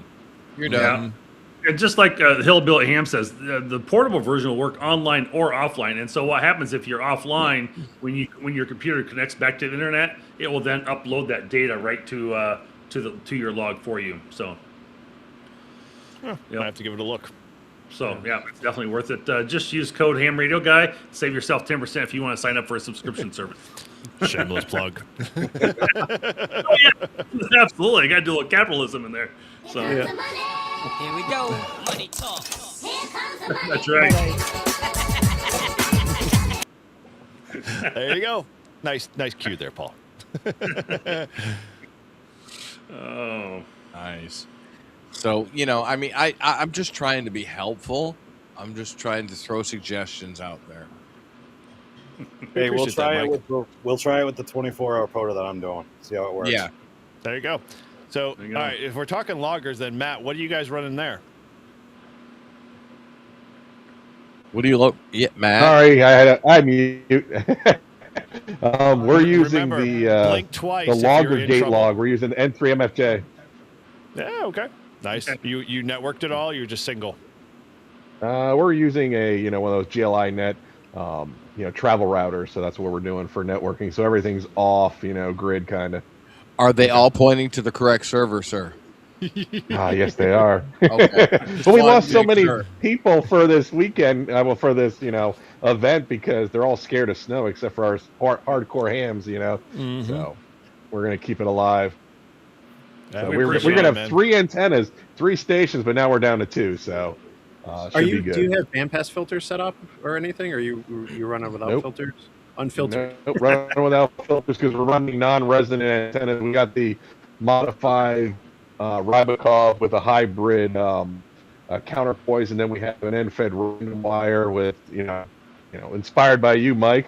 To do 160 through sticks. So both of them tune 160. So we're not gonna have any issues there. You can can't get possibly- yours you're at not possibly- RelianceAntennas.com. You can't possibly using those N3 VAN antennas, are you? Possibly. I don't know. Maybe. So, How do you have the Rybakov set up? The 90-something foot one that you did. So what do I do with the 90-some foot? It took a while to get the wire up in the tree, but so we have the Rybakov about, I don't know, what do you think, like 6-7 feet, 6-7 inches off the ground, and we have a 93 foot radiating element. It goes up, I think, probably 45 to 50 feet straight up to a tree branch, and then over a little bit. So it's like an inverted L, and then we have. I messed up the radials. I was supposed to have 5 radials. I was supposed to have like 5 radials, but it turned out to be 4. So I got a 66-foot radial, I got a 33-foot radial, and then 2 17-foot radials. And that baby tunes so fast with we're using the ICOM IC705 with the H705 tuner right now. And I think, what are you still on 30 meters doing FT8? He switched to 40, but we were doing 30 not too long ago after Mike mentioned 30 meters. I told him, switch over. So it works great. And the only one that had some feedback coming back was the random wire. So I threw one of my baby chokes on there. So since we're only doing QRP, and it worked great. Cool. Mike, ABC, right? Yep. Always be choking. Ape was Always in the be chat choking. earlier. You'd be happy. Always be joking. Always be choking. I just ordered myself some ARB cable. See Just how plain old ARB cable, or did you get it sheathed? I got the red, white, and blue. oh, What? they, Is that the red, white, ABR or blue? ARB? AR, ARB. Is that- What'd I say? no, it's ABR. Industry. ABR. Oh, for shit's sake. Alpha Okay, Bravo ABR. Romeo. Yes, I got ARB the is the ABR. That's Chinese the Polish version. folks. Yeah. So Polish version. ARB cable. I got the built-in chokes, and I didn't even see the email. I ordered it on the 18th, and I saw the email yesterday. It said, "Which end do you want it on?" And I'm like, "I want it on the SO239 or the PL259 end." And I'm like, "Why would you have it on that end?" So I don't know, but it's red, white, and blue. So we'll see what it looks like. Put it on the left side. Yeah. Make it a right-handed Confuse 'em. coax adapter. Yeah. What you Just need. put it right in the middle. That way you're good for everything. Yeah. You gotta just. Oh, come on! It froze up. What the hell? What? Alright, Who forget froze? it. What? My little. You've mission really here. got to stick There it we in there deep. So Matt, real quick on your infed halfway base cap mini, does that come with that? Can you get the Kevlar on that? Yeah, I'll be putting it up on the site soon. Just reach out to me. I can hook you up. Okay. But I got to put that up on there. That's what we're using on the random wire right now is 124.5 feet of that Kevlar core wire. And that thing, That's beautiful. It feels like rope. I tangle it up, unfortunately, because I didn't wind it correctly. So it was fun. Over, under, no. Yep. I know. I didn't do a figure 8. You didn't feel the Uh-huh. curve of the wire. Oh, they got curvy. All right. Very cool. All right. Well, what, anybody else got anything they want to throw in? I mean, it's kind of a bummer because, I mean, we're not all like super excited about Winter Field Day because this damn storm is like put a kibosh on a lot of our plans. It's kind of like, well, you came here to talk about Winter Field Day, guys. And I mean, it's kind of getting canceled and dropped and everything else. You know what? I'm just going to say something real quick is that, for those who are listening anywhere, in the impact of the storm area, just make sure that you're staying safe. You're taking every measure possible to make sure that you're taking precautions for any travel, any of your setups that you might be doing. Know that you know what, I'm operating for now. The storm's we're fine, but realize that storm may come in and things may be getting worse somewhere else. And as it's moving in closer to you, you may be getting hit with more snow. You still need to get out of your area. We don't really want anyone being called to get rescued from a Winter Field Day site somewhere. although it'd make a good story. It would make a good story for sure. But we want you to be safe across the board. And if you're having to travel, you're going to be traveling through ice and roads, potentially to go in the ditch or something like that. So just use common sense. As much as that sometimes may not be common in some areas for some people, but just be thinking about those things ahead of time. And if you are out there, make sure you got enough heat and propane, whatever you might be using for heat to and food and water to protect yourself, to house yourself until you can get free or get out. If you do get stranded for some reason, make sure you've got enough supplies with you to be able to be safe and survive along the way. So if something like that does happen, but I hope that most people are going to be taking the caution ahead of time. And like I said, if you are having to cancel, your club's canceling, whatever it might be, just go ahead and work from home, work indoors, and you're still fine to work from there for sure. What are you sharing there, Tortoise? Yeah. Oh, your order? Yeah, it's dude, I had to look. It's the 40-foot with the red, white, and blue, and sweep testing, and 3 ferrites, and yes, the personalized heat shrink. Yes, I went all out for $132. That's actually not that bad. And you should have used Marvin discount. You would have got Marvin a better price. I texted him that a minute ago and asked him, "Did you use my code to save money?" No. You could have used K-Murder's code. My gosh, he advertises the K8MRZ 10 or something. You obviously don't listen to my podcast enough. I'm going to advertise them all the time on there. So. Well, I was fighting over Julie's pink coax, so I didn't get the coax. So, Well, I don't know. Is that manly enough? I guarantee I'd have I would be the only guy out there with pink coax. You couldn't steal it. Yeah. You would be the only one over in the corner all by yourself.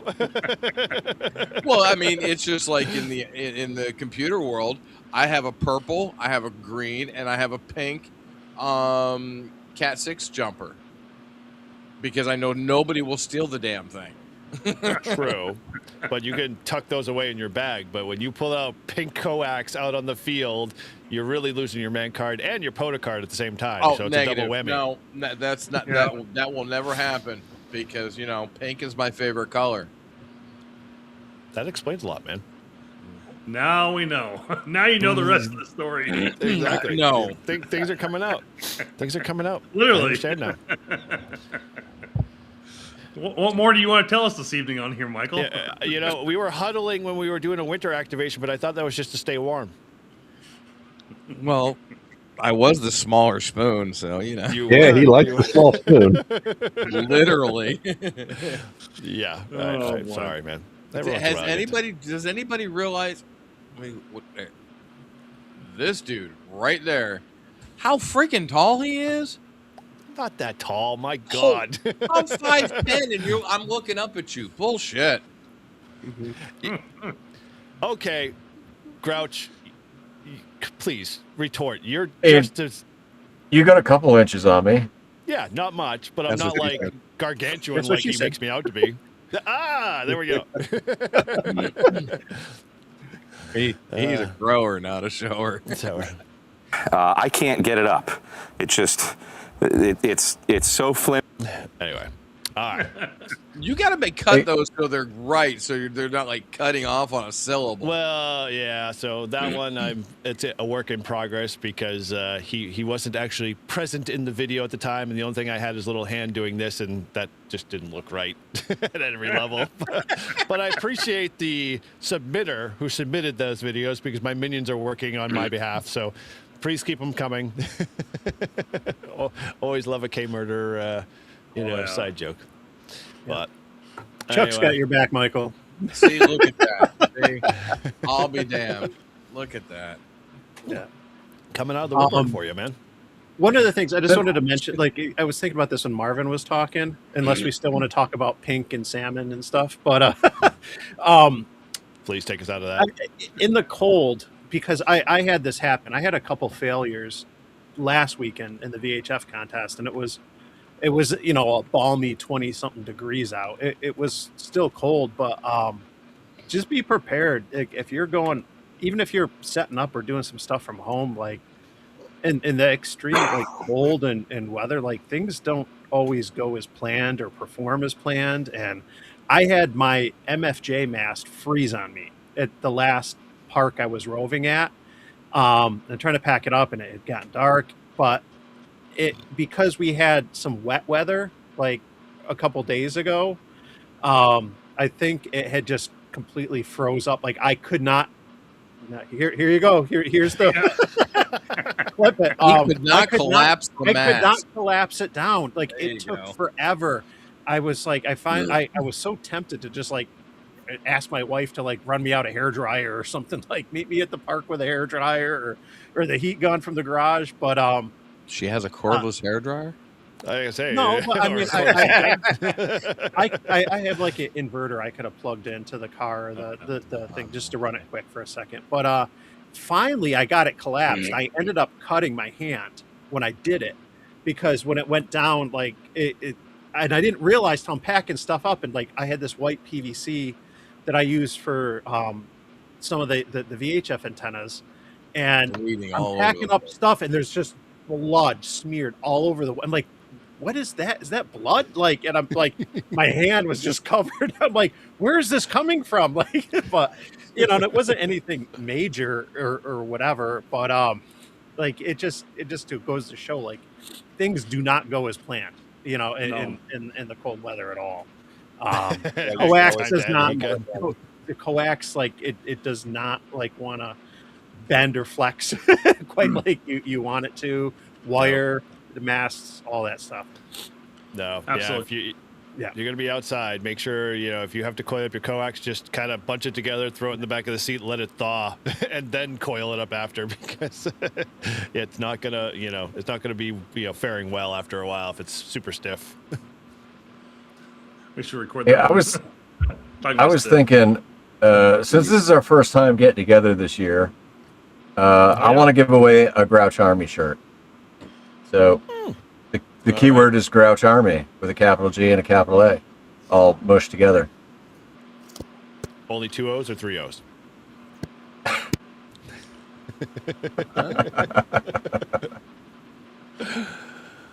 All right, well, you heard them, folks. Grouch Army, capital G, capital A, because you had to be difficult. Yeah, he did. It's really not. Like, I mean, there's no pound sign. It's just Grouch Army. Obviously, nobody wants your T-shirt. That's all right. Oh, there's 2. Okay. That's 2 radio waves on my channel. There we go. Very cool. All right, well, anything else that we want to kind of segue to? I mean, obviously, pink coax kind of came up. Any other side, wearing other clothing, Mike? No optional clothing. Sorry. Okay. I do want to make a comment on your brew and activate from this morning. You were talking my about coax one. Well, you were talking about different coaxes, and there's a bunch out there that I deal with all the time. The most the one I use the most is LMR 400, and we use the hard jacket LMR 400. And I tell you what, that stuff is terrible when it's cold. It will not. It will not bend. It will not go to where you want. You've got to zip dye the daylights out of it. But I did play with some Belden 9913 the other day, and it was cold outside, and it was very, very flexible, very, very pliable, even cold out.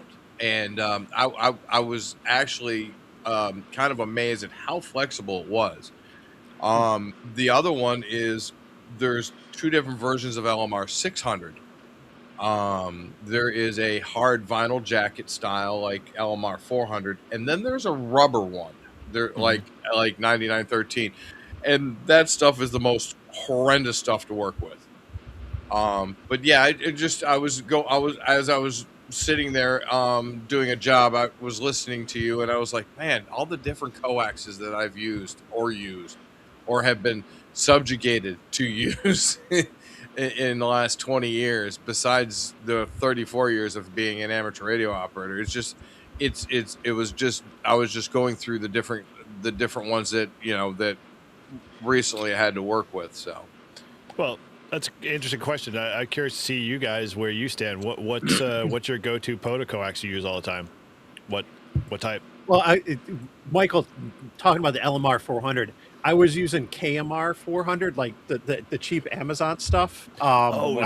Chinese Amazon on 902 and 1296 last weekend, and it's not long. Like it's only like 10 feet or something. It's fun. Okay. Like, in 20 degree weather though. Oh, it was brittle. Like it was just like brutal. It's just going from a radio to a Yagi that I'm holding up handheld. So it's not too far or too much, but still, like, just it does not move. Like when you're used to, like RG8X or RG316, and then you put that stuff on, it's just when it's cold, it's like a frozen hose. That's a good analogy. It does not want to move. And that's not just the vinyl jacket, but that's also that foam core. That foam core, when it gets cold, it does not want to flex. It's terrible. Yeah. So still stands. I know. From Mike this morning, he was talking about what he used. But what do you guys use when you go out to the field most of the time? Usually, it's an LMR 240 from ABR Industries. You got that big. And it's pretty good. Now I've done some. I've got their Ultraflex and I've got their hardcore stuff that's Mike's talking about, where it just doesn't want to bend. I mean, and you really got to sit there and just coil in every little section. I ordered some 195. Anybody want to give me opinions on the 195? I've never used it. Never used it. I've been curious about that. Right, I've seen the ABR one. Yeah. What's the point of 195? Is it thinner? It should be a little bit thinner and lighter because they're 240s, the RG8X equivalent, right, Marvin? Yes, it is exactly. Yeah, and so they have. I use their 316. The 316 is pretty good too. Yeah. I like using 316, but I've also got the POTA, Flex. ABR POTA. Yeah. Yeah, that's what I use too. Is with the orange jacket. Yeah. Yep. I like it. I like ABR. I do 240 Ultraflex as well. That stuff's great. I just need to play with the ABR some more so I can, differentiate the different styles in what they have. But I do like the FME connector.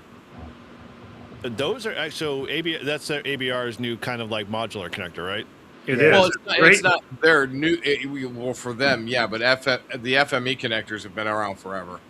Yeah. But when you're doing a vehicle install and you're trying to get, instead of get a big a PL 259 connector through a rubber grommet hole in the back of the truck between the bed or something, or you're trying to shove it through your firewall, if you use that FME connector and then you just screw the connector on afterwards, it makes it so much easier.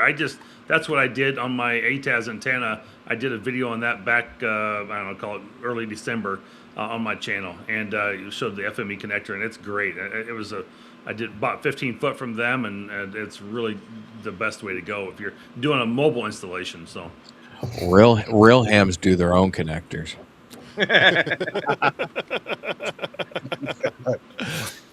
They don't cheat. Yeah. Okay. How many have gotten a typical VHF UH antenna with one of those same connectors, and it's like, this is going to be a piece of cake to wire through most of it. Yep. No, cut. Yeah.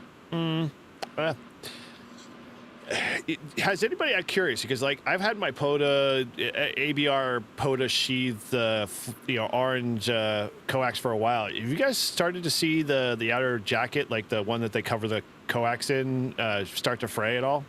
Yep, mine is. Well, isn't it just a heat shrink? No, it's like a plastic loom.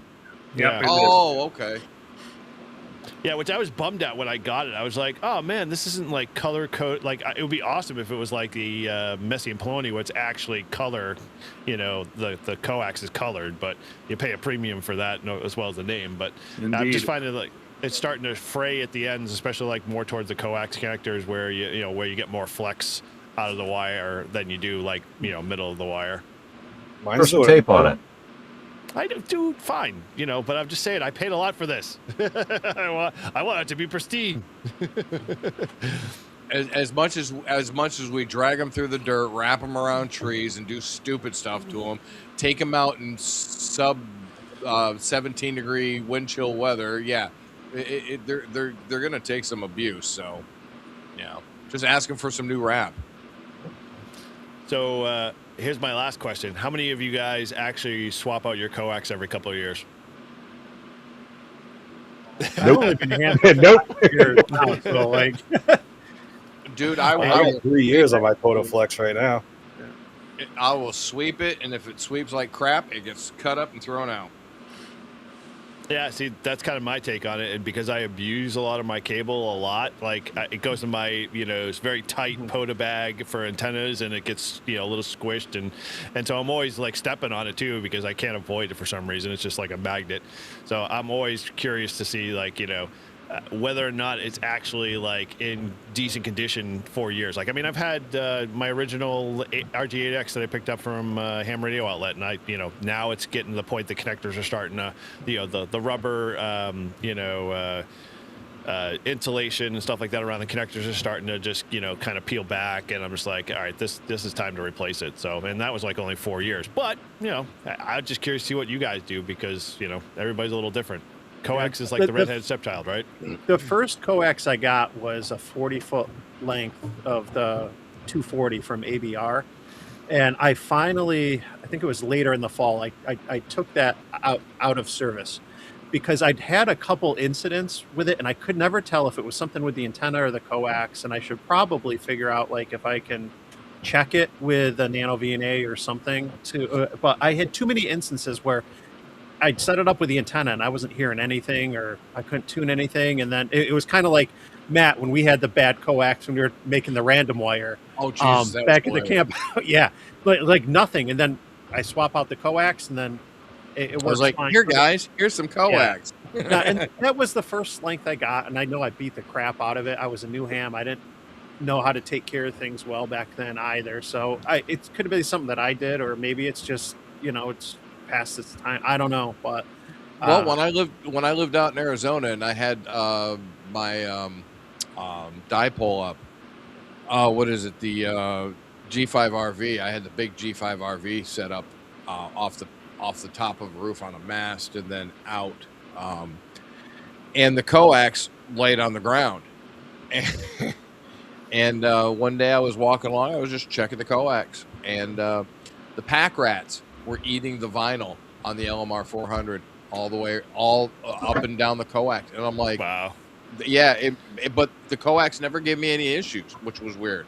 They didn't eat the copper. They stopped at the copper, probably because I zapped them one too many times. Little barbecue cooking. Holy seven. Can you test coax with a nano VNA? Do I have to- Yep. You can't get- Yeah, you can. Right? You can. The best thing to do is if you can get a hold of an Anritsu, borrow one from a buddy if you know one that has one, and you can get distance to fault. And what you do is you put a dummy load on the end of it and just measure. Okay. You know how long it is. You can get distance to fault. You can find out exactly what the problem is. Yeah, we do that with Ethernet cables too. Find out where it broke. Yeah, because I mean it's 40 feet. So like I mean if some of it's good, like I'll salvage that. Like, and I think I mentioned Eric in like the chat during your live stream, like cut it, use it to make an antenna or something. I'll use it. I'll do a flower pod or a T2LT, something like that. You know, like I'll use it for some other project or whatever. Yeah, We don't throw away things. We're hams, right? Well, coax, I mean, like you said it, Mike. I mean, coax is not one of those things like you just throw the baby out with the bathwater. You just figure out where, your break is or where it's starting to deteriorate, chop it off and make it 10 feet instead of 25 feet or 15 feet or whatever. And, just reuse it. It's actually better in most cases to actually have shorter coax when you're out doing POTA anyway. So, better to, instead of having a 40-foot piece, to have like maybe something that's a little bit more manageable than, The first thing I would check, Mike, is the connectors. Okay. I would check the connectors first. That's usually what we do. We especially in the commercial field, they've been up there for 20 years, 10 years or whatever. There's water intrusion sometimes. So, you just pull the connector apart and go, yeah, cut it back about a foot, put the connector back on. Mm-hmm. So it's never really the connector; it's just the connector letting water in. Yeah. Yeah. Well, no, it's the idiot who tried to not correctly weather seal the stupid connector. You only have to go back like 6 inches, right? Just 6. Just the tip, sir. Just the the tip. It was coming. You measure from the top or the bottom. Exactly. Oh boy! Yeah. I don't know. Sorry man. to drag us down there. Yeah, it's only we're way past 30 minutes, so we're fine. Oh, that's So funny. real quick, Oh, WA2BH in the comments says, having replaced my coax every so many years, something that's real expensive, I was expecting to do, I would have purchased something a little less expensive. I think coax, in my opinion, makes a lot of difference, and I mean, yeah, you can get by with some of the more cheaper stuff, but quality coax is what's carrying your signal out to your antenna. And if you buy like the ABR Industries, they're saying it should last like 10 years. So yeah, the LMR that I have, I've been running for 12 years, 13 years, and I always inspect the connectors. If it looks bad, I cut it off, put a new connector on. But I check this. I check the sheathing. I check everything as before I roll it out, because I've moved 6 times in the last 20 years, and I've kept the same coax with me. And if I needed to replace a piece, I replaced a piece. Yeah, and that's kind of the same way. I've continued to reuse some of the coax I've had in the past, and it works just fine, no problem. So you shouldn't have to go look at replacing every few years. But if you buy the cheap shit, I would probably expect you to have to replace it every couple of years. It will wear and it will fall apart quicker, I think. And versus if you're getting the good stuff from sometimes the wireman that has decent stuff, or cable experts, ABR Industries. That's who I'm going to recommend. But yes, yeah. So he said he bought Messi and Poloni. Congratulations, man. Yes. I tell you what, it's good stuff. You buy the quality stuff. You buy the stuff that the UV is not. The sun is the killer of coax. Yep. Just like everything else, anything vinyl or plastic or rubber, the sun will break it down eventually. In some colors, or that's why we use black zip ties instead of white or clear zip ties, because they dry out faster and break. So. So here's a question: would you recommend for a brand new ham, in the hobby, to go out and buy the best stuff? If you can afford it, yeah. Yeah, I absolutely. So I think it's well worth it in the end. I mean, it will last longer, and I think you will save money, and you'll find that you'll have better luck with your system overall. by Yeah. having a better quality coax. If you buy cheap, it's kind of like you buy a cheap antenna, you're going to have bad results, you know. But you buy a good quality coax, it's what's carrying your signal. It's what's going to be more stable. I think it's going to make a big difference. I mean, if I'd bought some really cheap shit for my remote site in Wisconsin, I guarantee I'd be replacing in a couple of years. But I bought ABR Industries, and I fully believe that it's got 10-year, lifespan to it, so I'll be fine for a while. As long as you keep it off the ground and keep the critters from eating it. It's in a 3-inch tube, so going from There you there go. all the way. Well, so let me Now, ask you a question, though. Yeah, Hold on. All right. I just want to clarify, right? All right. So you were asking about buying like really expensive coax, and Michael said yes, buy the most expensive shit you can get. Marvin said yes, but ABR is just as good. Right. So I want to point out that like it's not always the most expensive, right? So like Matt's antennas are phenomenal. Right? But Matt doesn't sell the most expensive antennas. No. Right? No, but his are the best.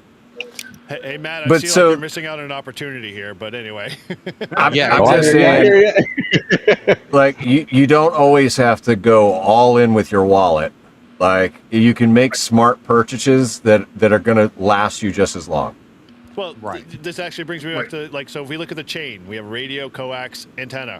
What one of the three is the most important in that mix? Antenna and coax. Your antenna. I said one. Like if you were the first one.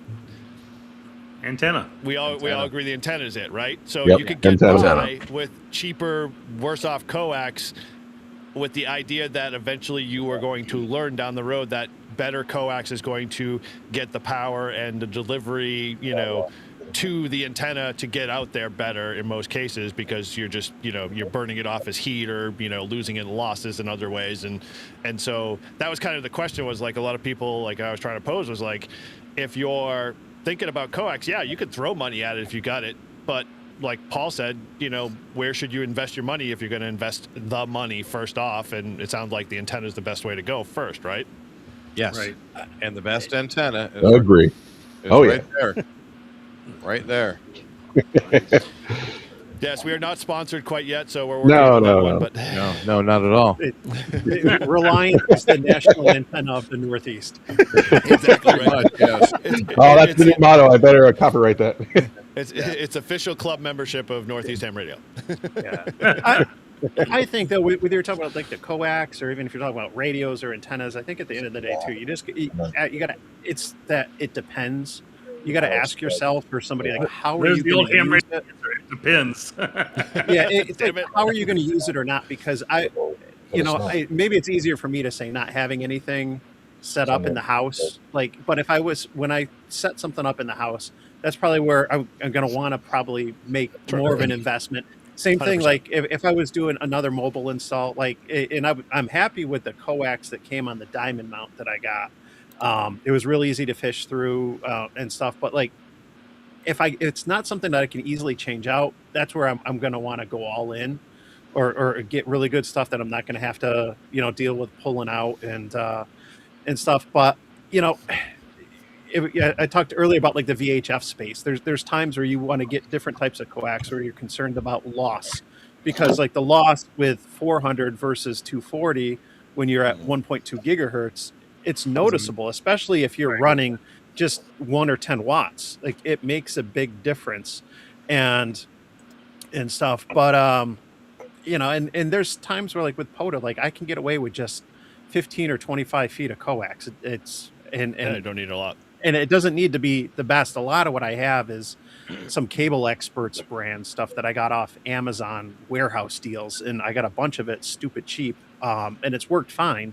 But, I know it's probably not the best, but Mike, yeah. I'm going to save you up. We pull a lot of BDAs apart, so we can scrap them. And when we pull a BDA off the wall, we literally pull it apart. There's a boatload of silver and gold in them, but there's SMA and N connector and what's the other one I'm looking for? BNC. Sorry. Okay. And there's a lot of those jumper cables in there on 142, which is that silver-plated cable. Okay. So what I will do is I'll I know you like working in the microwave in the upper bands. So what I will do is I'll start putting a box together for you for jumpers. Sweet. With gold good. SMA connectors, and not the Chinese gold connectors, but I've got if you want to do microwave work, I'll save you a boatload of 142, and it's really good coax at the high frequencies. Yeah. Yeah, I need some jumpers. You want to make me some? You don't work where he works. No, but I buy stuff from you. This is true. I'm like his commercial radio dealer up here. It's hilarious. Yeah, well, that is definitely possible, Jim. It's the over/under method, the figure eight. It all boils down to my many years of sound training and stuff like that. Doing it the wrong way and then learning from a official master how to wind cable appropriately so it lasts longer for sure. But you always know who has the crappy cable because they take it out of their car and it just kind of goes everywhere. It doesn't unfold nice. It's like the proverbial Christmas lights, the ball you get of oh, where's the other end of this somewhere? Are you This turns into a giant rat's nest. Exactly. You're like, I'm going to hook that up? Sure. Dude, it was 17 degrees. It was cold out. It was not performing correctly when I unrolled it. Your coax was fine. What are you talking about? I was in the pool. I was in the pool. Yeah, exactly. Yeah. So yeah, I mean, it's kind of funny because it's that's one of the questions that always kind of came up. Is what do you recommend to a new ham when they come out? And everybody was, radio or antenna, and most of the time it was antenna. But then it always came up. It's well, go buy the best coax you can afford. And 9 times out of 10, it was it was. Well, hey, I've got a spool of RG58 over in the corner. You want to make a couple of 10-foot sections and you're good. So who has the giant fan running? I don't know. It might be my side on my. Not me. I'm muted because we're talking also. So not me. Okay. I hear a mute for some Hoover or a reason. shark or something going on. I don't know. No, it's probably my pellet stove kicking in over there. It just kicked back in again. Probably here in the back, yeah. It might be, But, Chris. he's on the beach. A new ham, RG58 works great. And you got a halfway decent antenna, some RG58, foam or plastic, your choice. But I mean, that's what I started with before I started learning. I mean, it's just if you could afford it, figure out what you want. Yep. Oh, by the way. Yeah, and the RG58 is a little bit lighter than the RG8X, and so I have some cheap 58 stuff with BNCs from Amazon, and I'll use that a lot of times QRP, but I'm using it when I'm using a center fed or off center fed dipole, and so I don't want to put that much strain on the mast. And if the 58's a little bit lighter, and I've tested it, I actually did a video where you could see how things dangle, and it's Watch out. it makes a difference. So A little left or a little right? But yeah, now you're gonna make me cough. But no, it's it works fine. But it also depends too. Like what bands are, if you're going to be on 10 or 12 or 6, that's probably not ideal. But if you're just on 20 or 40, you get lower in frequency, the losses aren't that bad. The difference is whether it's 316 or 58 versus 8X and stuff. So if you're talking 25-foot runs, that's why I always go back to how are you going to use it? What type of antennas, what types of bands, modes, and all kinds of stuff like that. So it depends. Oh gosh. Yeah. I'm gonna do a podcast just alone on it depends. It depends on everything, literally. I wear Depend now that I'm 60. It should be a drinking game. Anytime one of us says it depends, keep the thing in drink. I'll be back. Yeah, my internet for a while with Comcast was starting to be so bad that in the live stream, people at like 10 o'clock in the morning were like, hey, we're going to turn this into a drinking game to see how many times Eric drops off. And then I fixed it. And, people are just like, oh, man, I was enjoying that. I was like, sorry. Did you use one of Tortoise's purple jumpers? No. Mine was rainbow colored. I'm good. So all good there. But yeah, it's kind of funny because like in one of our previous episodes, it kind of came up in conversation. How many of you guys actually tune your radios in terms of like your audio mic? Anybody do any of that? You mean adjusting the audio settings for the mic? Yeah. Or your gain, that type of stuff, EQ. Oh yeah, yeah. Oh yeah, definitely. It makes a big difference. I think you're all liars, but whatever. Yeah.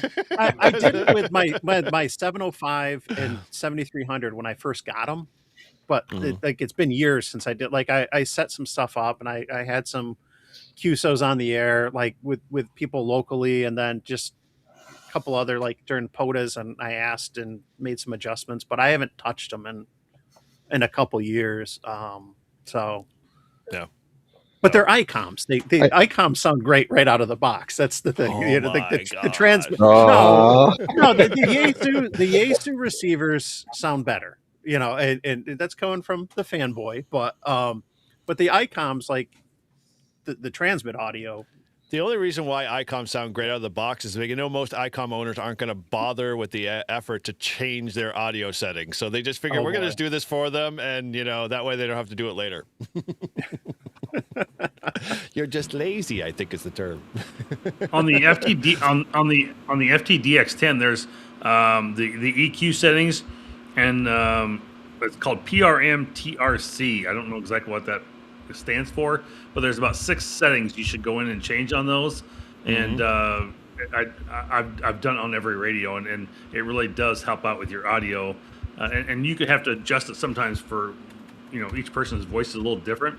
But you should go in and change those. If anybody who has a Yaesu like an FTDX10, go check out like the PRM-TRC EQ settings, and there's some. If you have questions, reach out to me. I've got what the settings kind of should be from away from the defaults. So, but yeah, those you should check them. And then on the Flex, it's really easy to do it. So. You could really screw it up easy on the Flex too. That's the problem with the Yes, Flex. you can. Is like you'll set the setting and then you'll be like, oh, I think I got it well, and then someone will be like, your audio really sucks, and it's like, oh crap, and then you start really messing with the EQ, and you pretty that much. You might as well just foobar the profile and blow it away and restart Factory again. reset. Yeah. Hey, Mike, I just ran down to my garage real quick, and I figured you might be interested in this. Give me a second. And Biggin, there he is. It's a box, a mini circuits. Is that BNC to one to many? So this came out of a receive multi-coupler. So the receive would go into here for all the repeaters to a common antenna, and this actually ran to a little preamplifier. Okay. But what I was thinking is this would work really good with a scanner or multiple scanners off of one antenna. And the frequency is good to 1 to 1,000 megahertz. It's up to okay. Couldn't you put multiple SDRs on there? Yes. And yeah, SDRs off that's also you neat. could do that. But this was out of a TTA or tower top amplifier receive multi-coupler. And I come across this stuff all the time when we pull systems out. So if anybody's interested, Mike, I know you always like to dabble and play with stuff. So yeah. No, that's Cool. neat. That's interesting. yeah, I just ran up, dude. I have. Are you going to be at Nearfest, Mike? I don't know. When is it? April. It's in April. Is No, that it's in May. It's the first week. It's a year. Oh, that's right. It's the first week in May. Yes. Okay. He's correct. Oh, you're right. Okay. that could be a possibility. That could maybe work. So what I will do is because I like just grab this stuff and throw it in the boxes and bring it up, and people will look at it like, oh, that's cool, and just leave it on the table. what I will do is I'll throw a bin together of things you can dig through. Okay. Because you can ask Eric, Paul, Chris, Matt. I don't know, Marvin. Has Marvin been? Marvin, you been to a Near Fest recently? I have, but I didn't make one at the end of last year. Okay, because you can ask these guys. I bring up a boatload of stuff just to sell, give away, or whatever. So Oh, a trailer load. trailer load. Yep. Yeah, and Camper even. Matt's there selling his antenna wares, and hopefully this year he'll actually sell them more at a premium price just to make up for all the losses he's had over years from giving them away for free to us. Yeah. I don't know. I will say this: the only one that I have been given was the Rybakov. Every antenna I've bought from Matt, and I think it's about 6 or 7, I have paid for. yeah. Hey, Yep. hey, That's And true. I have not applied the code. So there. Oh, yep. we can let the cat out of the bag. We all agreed together offline that you were going to pay for all of our antennas going forward. So that's the arrangement we had with Matt. So when we said we need a new antenna, we just say Tortoise will pay for it.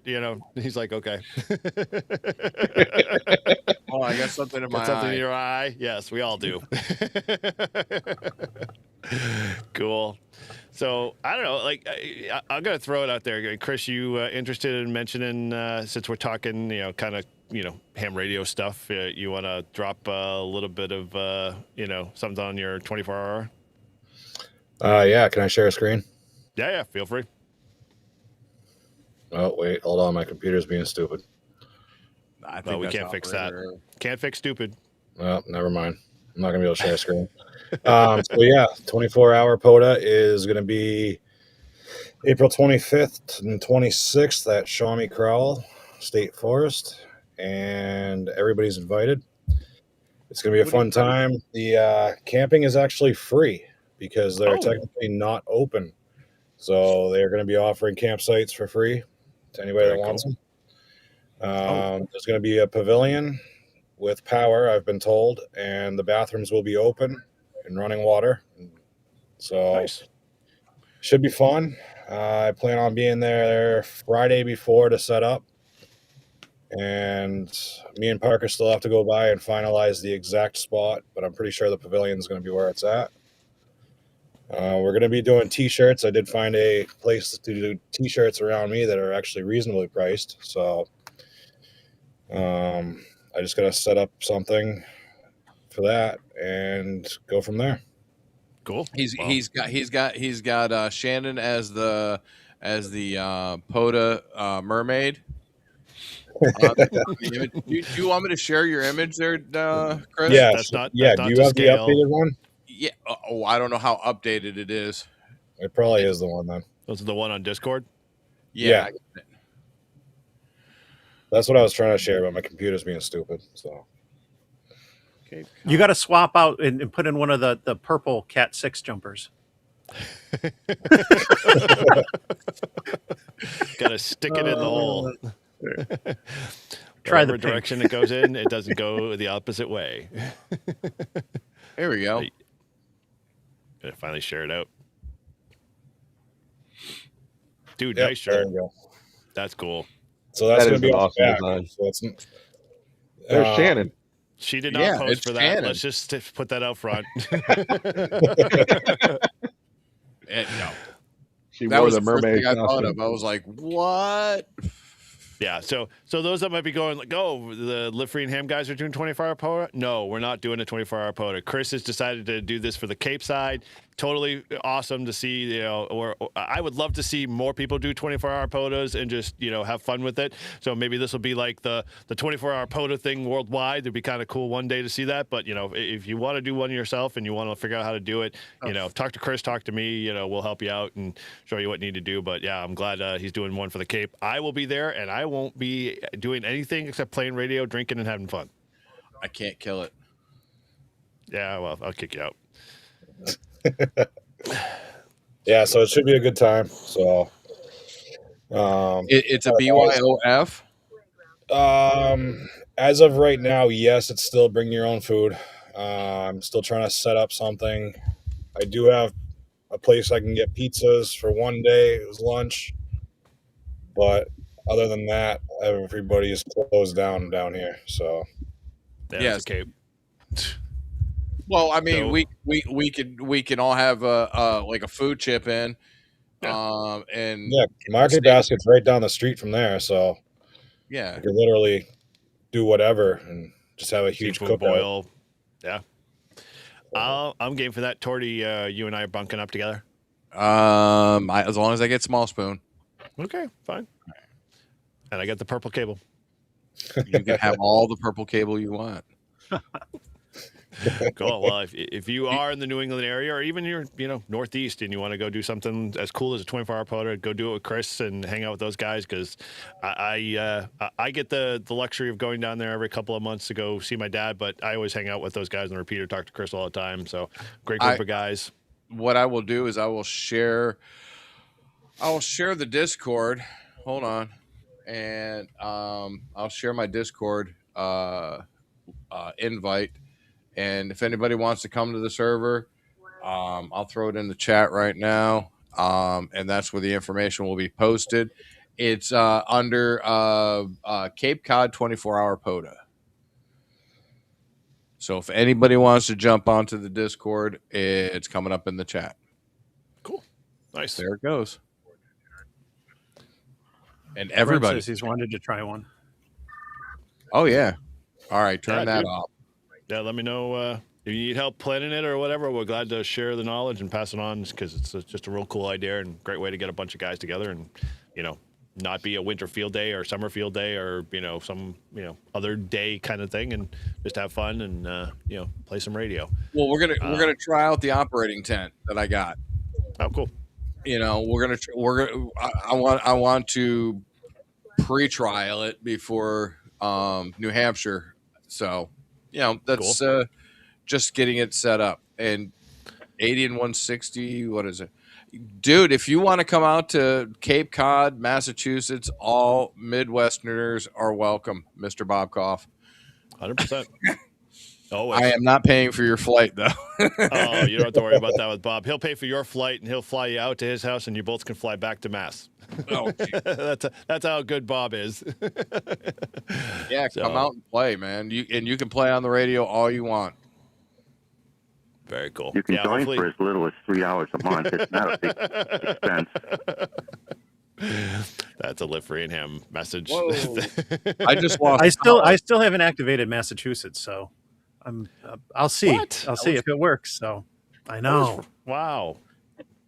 I even drove through New York to activate New York on purpose. And Mike, why? We're gonna have to meet, like, you, Izzo, and Paul's gonna have to be up this area, but myself, we'll have to meet at that major park that kind of spans like 3 states or 4 states. What is it? I can't remember. Yeah, the one that Izzo was talking about. Yeah. That'd be kind of cool to activate. There's one it's like on the lower part of Mass. It goes right through Mass, the Connecticut River Valley, through. I don't think it goes through Rhode Island, but it goes into New York too as well, and it's pretty huge. It's got it's like 4 or 5 parks. Oh yeah, we're definitely doing that. I was going to say, to Conic Ridge Parkway, you can get New York, Mass, and Vermont. Yeah, that's a long drive. One? It's a slow drive. It's all good. Yeah, I'll get it eventually. Like I keep putting it off because for work I travel out to. I was actually supposed to be in Albany next week, but they just canceled the trip and stuff because of the weather. A little slow. But I'm out in Albany enough where I'm like, well, I'm not far. I can just hop over one of these times, and I just keep putting it off. Dude, Mike, I'm literally 3 hours from Albany. Yeah. Right down 90. Right down 90. I'm literally 3 hours. I was at the Saratoga battlefield when I went up to go see my brother. So I activated the Saratoga battlefield. Okay. Did 20-something contacts, and then I had to go home because I wanted to get home just after dark. But yeah, that was 3 hours, 3.5 hour drive. That wasn't actually bad to get a very major park. Cool. Yeah.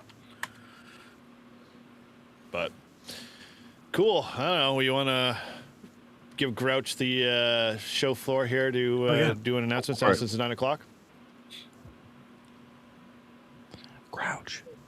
Prep and Paul is the winner. Grouch. Okay, that's all. Simple and easy. Hey, Paul. Congrats. Yep, there it is. There we go. Wear it proudly. Wear it proudly. Doesn't he already have one? I thought he already had one. He probably does. No. Yeah, wow.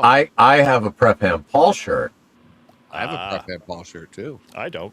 Prep and Paul, where's my shirt? You have to be a channel member for a year. Oh, okay. Or I can just buy a shirt from him. One of the two. Yeah. But it won't be as cool. I was just thinking it wouldn't be as cool. Yeah, well, I'm not a cool guy, so that's easy enough. So my Prep and Paul shirt, it's got my call sign on the front, and then on the back it says Grouch, and then it's got the big Rag Shoe Crew logo. Yeah. It's pretty cool. Do you pay extra for all that stuff? Like you get some interesting gears from certain people that have your name and Grouch on them. You got like these custom. Yeah, man, you're just spoiled. Well, when he I'm drags, just a fucking Grouch. yeah, when he drags his sorry carcass up here, I got a pair of socks for him because I figured out I'm not mailing him down to Florida. He's just gonna have to come and get him. I'll be back up there. Grouchy. They give it to whoever can spend the most time pissed off for absolutely no reason. Yes. Yeah, I'll be back up in New Hampshire in the fall after Huntsville. Sweet. Oh, speaking of Huntsville, Eric, are we still driving down or not? No, I'm out. Oh. I got too much work. Sadly, I wish I could just tell them to go pound sand, but they pay the bills now, so no. I would prefer to play ham radio all day, every day, but they don't pay the bills yet. So if you want to help support pay those bills, please donate to N1JUR. Shameless plug.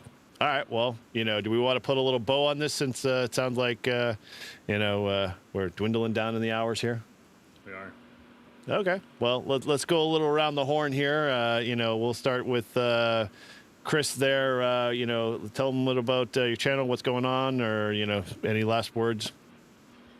Nothing really going on with the channel right now. It's I haven't really had any time. I've been out plowing and sanding. So you should just flip the camera on and record your plows and just we'll do a vlog from the plow truck. And the idiots that park in front of me. So yeah. It's great down here.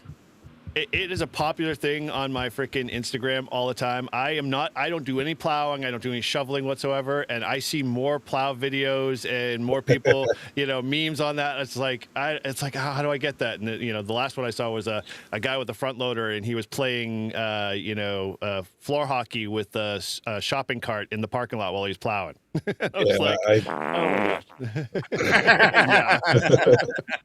tried that with a shopping cart and it bit back this last time. It actually put a nice dinger in my fender. So nice. That sucks. Uh-oh. Yeah, no, I hope to have some stuff coming along as soon as winter's over, obviously. Mm-hmm. And the 24-hour POTA is coming up, so I just got to prep for that. Cool. All right. Yeah, well, looking forward to it. Sounds good, man. All right, Mike, over to you, N2MAK. Where can they find you? If people didn't know, Winter Field Days this weekend, so I got to figure out what the hell I'm doing now that my club's event got canceled. But as far as coming up, like I can never think. This time of year is so busy with work, travel, and kids' sports. Like it's hard to think past like the next week and everything. But I did get, because of time off around the holidays, I did get a bunch of videos done. I've got more videos like lined up than I've ever had. So I'll definitely be having new videos come out on Tuesdays regularly.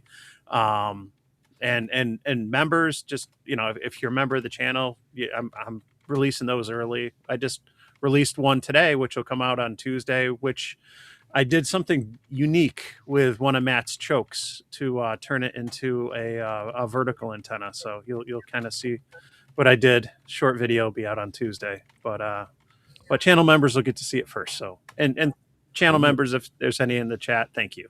I appreciate it. You're welcome. So, yes, more videos. That's all I have to say. More videos. Yeah. But no, there's fun cool. stuff coming. Wait, did we just hear that Mike is going to choke it in the next video? Yes. Okay. I just wanted to verify. Choking the chicken. All right. Well, over to the Grouch there. How can people find you? What's going on? And final words? Well, obviously, I mean, the channel's the easiest place to find me. All I thought the other Only Hams was. the other social links are there too. Yeah. Listen, when Only Hams becomes affordable, that might become an actual website. Let me just tell you. I'm still waiting for my naked Christmas card, so I was promised something and it still hasn't shown up. $11,000. No, listen, I'm wicked backed up on videos.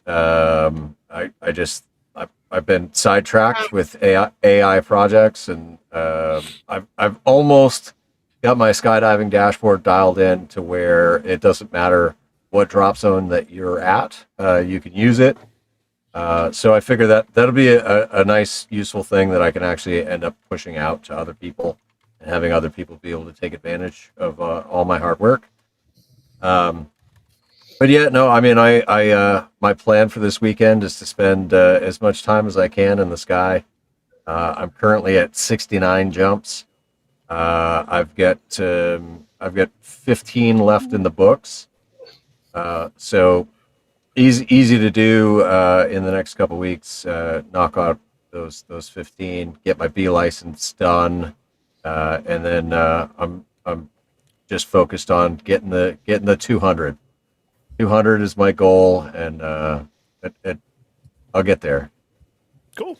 Yeah, looking forward to seeing that, and congratulations on the 69. I thought you surpassed that, but hey, 69 is a good number. I won't argue it. Now, I stopped at 69, and then I had intended to jump today. We got rained out, and then we hit with 50-mile-an-hour winds for 3 days, and then like New Hampshire temperatures where it was a high of like 45. Like it was ridiculous. So yeah, I didn't get a whole lot of jumping in the last 7 to 10 days. Oh, bummer. All right. Well, good on that. Looking forward to seeing more of the content. Hopefully that dashboard, because I know you've been talking about that for a little while, and definitely good to hopefully see a video on it maybe. Yeah. I should do that. Not so much in the how I made it, because just share it. God awful, but yeah, just hey, here's what it is, here's how it works, and it's pretty neat. I got a drop down menu list with all the drop zones globally that I could slurp into this feed, and then when you select the drop zone, it automatically geocodes to that location, and it updates the winds aloft, it updates the actual radar and everything right there. So it's pretty cool.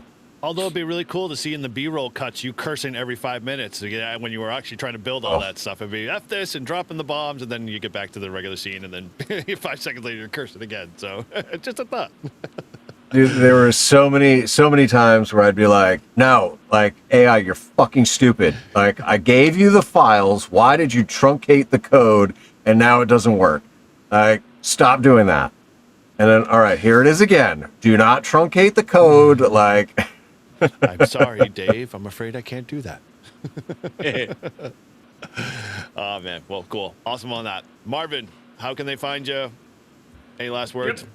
Yep. So go find me pretty much anywhere. I've been running a syndicate for Winter Field Day. I've been on quite a few channels here and there, but mostly is the ham radio guy. Podcast, any podcast platform. Majority of those come out of Apple podcast.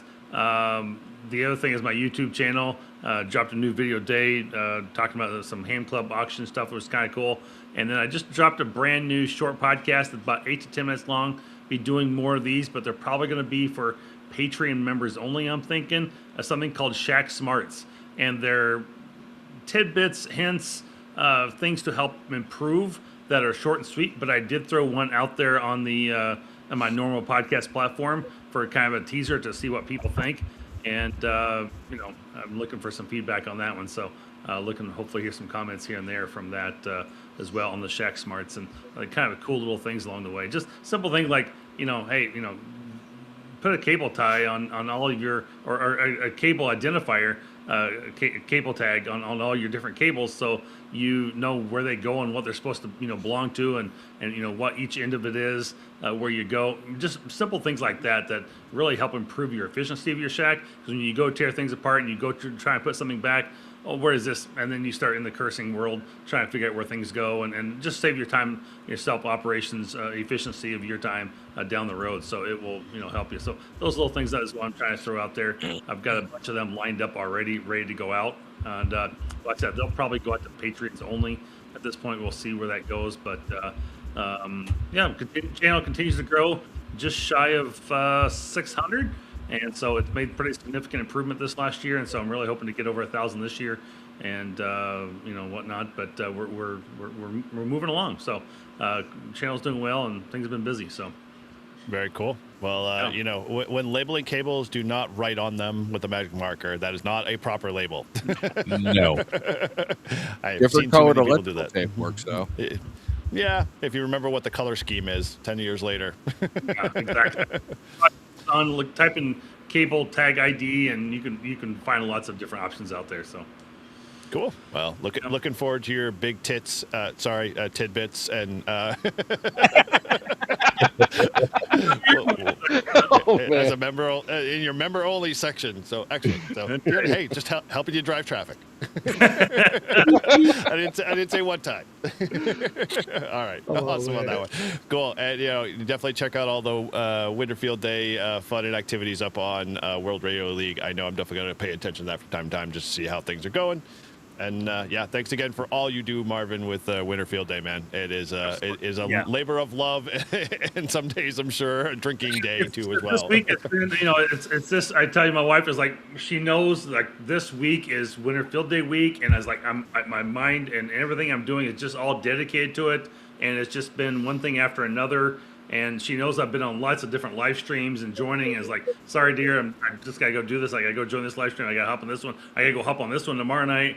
And it's one of those things running the syndicate around. But it's been good. Just again, wish everybody the best of luck through Winterfield Day. Use common sense. Stay safe. And hope that you guys have the best Winterfield Day ever. But and we hope to have a good one as well, and to see the numbers come in and the number of QSOs, the people working, and hope to hear the bands are looking to be good at this point. So hopefully no more solar flares coming between now and then. And it looks like it's going to be good. So I'm hoping that we can make some lots of contacts and have a fun Winterfield Day for everybody. So thank you for participating and being part of it, and you guys make it the best. So cool.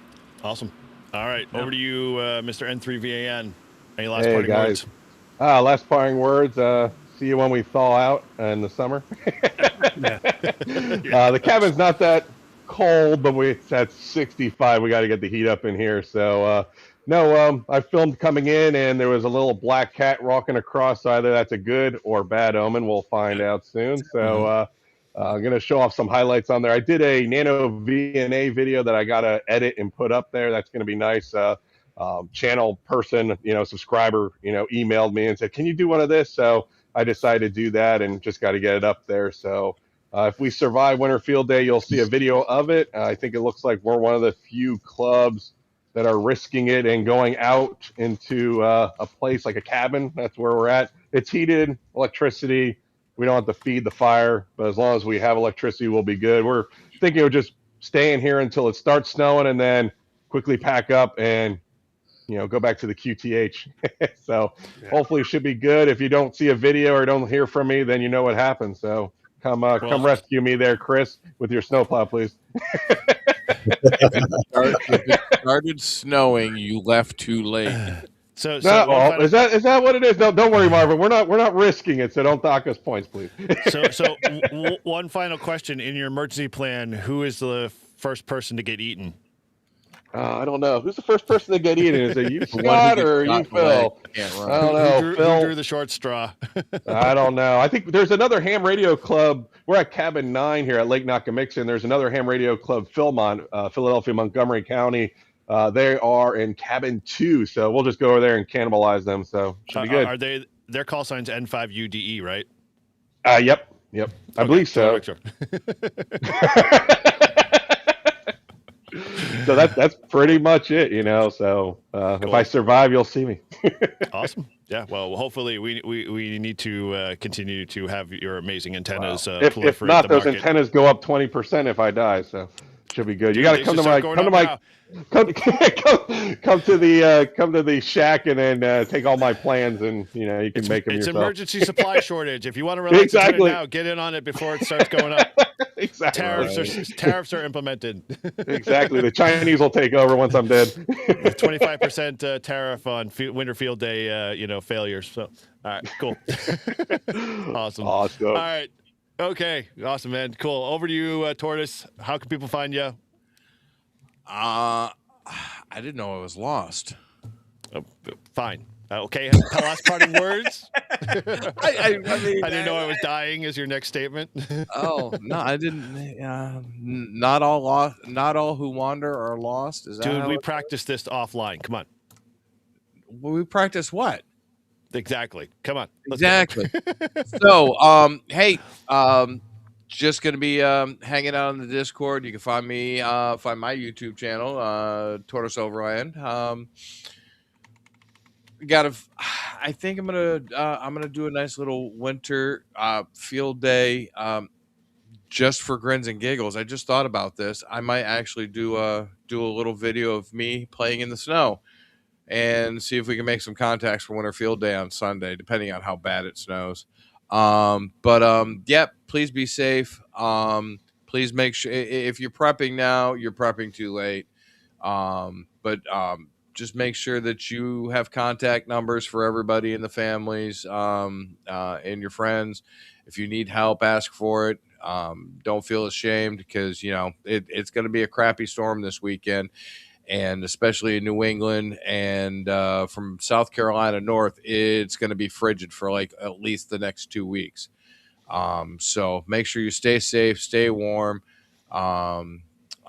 Check on your buddies, check on your friends, make sure everybody's good to go, and help out where you can. I hope everybody has an excellent rest of their weekend, and have fun this winter field day, man. And thanks to Mr. Marvin for changing my designation for winter field day. I appreciate it. On the fly there. Favoritism. There's no favoritism. Marvin doesn't like me. Like he loves you. He doesn't love me. Shame. I thought he was mad at you for Ham Shack TV, man. Friggin' physics suck. There we go. The warning. Anyway, all right. So Don't other forget than that, to spay and neuter your pets, right? You're going to add that in there? I was going to say, you're going to add in, you're going to need to spay and neuter your pets too as well? Spay and neuter your pets. Thank you. All right. Okay, well, I'm N1JUR. I'm going to say just a couple of brief things. So we've got International Women's Day, POTA Power kind of crew on in March. Is it March? Yeah, close to March. March 6th, March I 6th. think is the date. March 6th, Yep. yeah. We are going to have a freaking huge lineup of YLs all hanging out with us, showing us how it's all done when it comes to POTA and radio and just ham in general. So that's going to be over in Live Free and Ham, and that's going to be a blast. And I think we keep adding to the list as it grows. If you're interested, you can always head over to livefreeandham.com/shop, because Shannon has created a phenomenal shirt that's like on fire. So if you're a lady and you want to get a cool POTA Power a shirt, check that out. It's over there on our shop, and everything goes to obviously helping International Women's Day and the POTA event that Shannon does every year tirelessly. So just a shameless plug there. But for me, I'll just keep doing some of the channel stuff. I got some real cool videos coming up. And you can always find me every Friday morning with Shannon on Brew and Activate. We do everything and anything related to POTA, and some really cool stuff. So we'd love to have you come over there and hang out with us on Friday mornings at 10 o'clock Eastern Standard Time. And so with that, it's a great show, and Shannon's there. It's always a great show. It is. I will not disagree with that. Trust me. The level of like everything goes up by like 20-30%. Nobody goes to see you, Eric. Dude, I have not ever said like I was the reason why. Like, I mean, I could prove it looking at the Stats Today show, and when Shannon's usually on, it's night and day. So I will be the first to admit it. It's everyone's there not for me, but they're just here to hear the talking head, and Shannon does all the the amazing stuff. So, but I couldn't do it without her, so I appreciate all of that help, and we can go from there. Maybe everybody needs to convince her otherwise. She refuses to kind of take the reins a little bit because I'm trying to get her maybe to do a show or two. She's, kind of been reluctant. I don't see that. I see her actually taking the reins during the show. She has said to me offline, and I don't mean if she's in the chat here, but, she said, I don't know if I'm ready to do a topic. She kind of buttered you do topics so better, and I don't like whiteboards. And I'm like, well, you don't have to use the whiteboard. You can just talk. So, hey, let us know over the Discord. Head over to Live Freedom Discord and tell us that you want Shannon to do a show, and maybe give her a topic so she doesn't have to sit there and guess. So either way, all good stuff. But as I see some of the links flying by already, you can reach all of us here at Northeast Ham Radio. This is not one channel. You aren't going to find us, tied to one channel. We're all independent channels. We're all here just to hang out and support each other. And so, in ham radio in the Northeast here, as simple as that. So if you enjoyed what's going on, check everybody's channel out. Subscribe to everybody. Support us as you see fit, and we appreciate everybody who's been in the chat today. It was quite busy. So with that, legends of the Northeast. Yes, that we are. We will be legends someday. I'm a legend in my own mind. This is a phrase I think it is. Jesus, you just read my mind.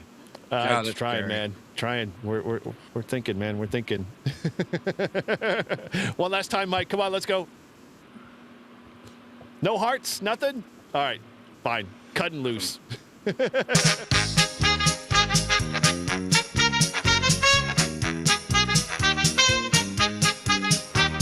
the back roads of New Hampshire, rain or shine, he's calling CQ with that mobile line. Eric's got his 891 and 8-test tight. He's chasing them parks from morning to night. We're calling CQ, come join the ride. From salty shores to mountain highs, a motley crew with wire and drive, tossing antennas in trees to feel alive. Once a month we light up the stream. It's Northeast Ham Radio, living the dream.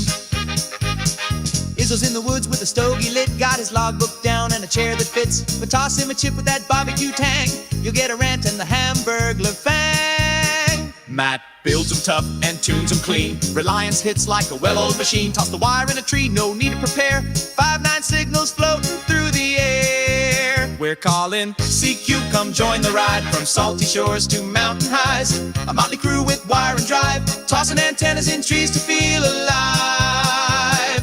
Once a month we light up the stream. It's Northeast Ham Radio, living the dream.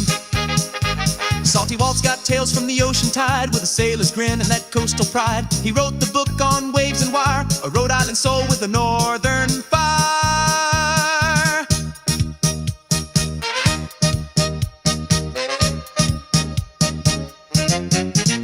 If it's broke, Rob's the guy to call. He'll tear it down and rebuild it all. With a scope, a smile, and zero fear, he's the reason half our rigs still cheer. The grouch rolls deep with a pack and a plan. Sky above, ground below, mic in hand. From jump zone to parks, he's living it loud. Still grumpy as hell, but making us proud.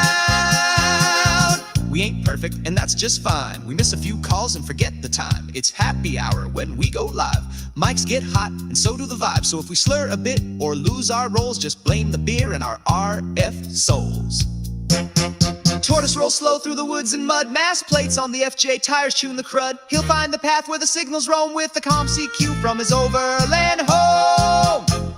Marvin's got the badge in the winter plan. He'll brave the cold with a rig in hand. When the bands are rough and the tents are low, he's the ham radio guy putting on a show. I guess. From Rochester's edge with a voice so clear, Mike's rocking AM on the modern gear. He's hitting the air with that VHF bite and logging POTA till the stars say night.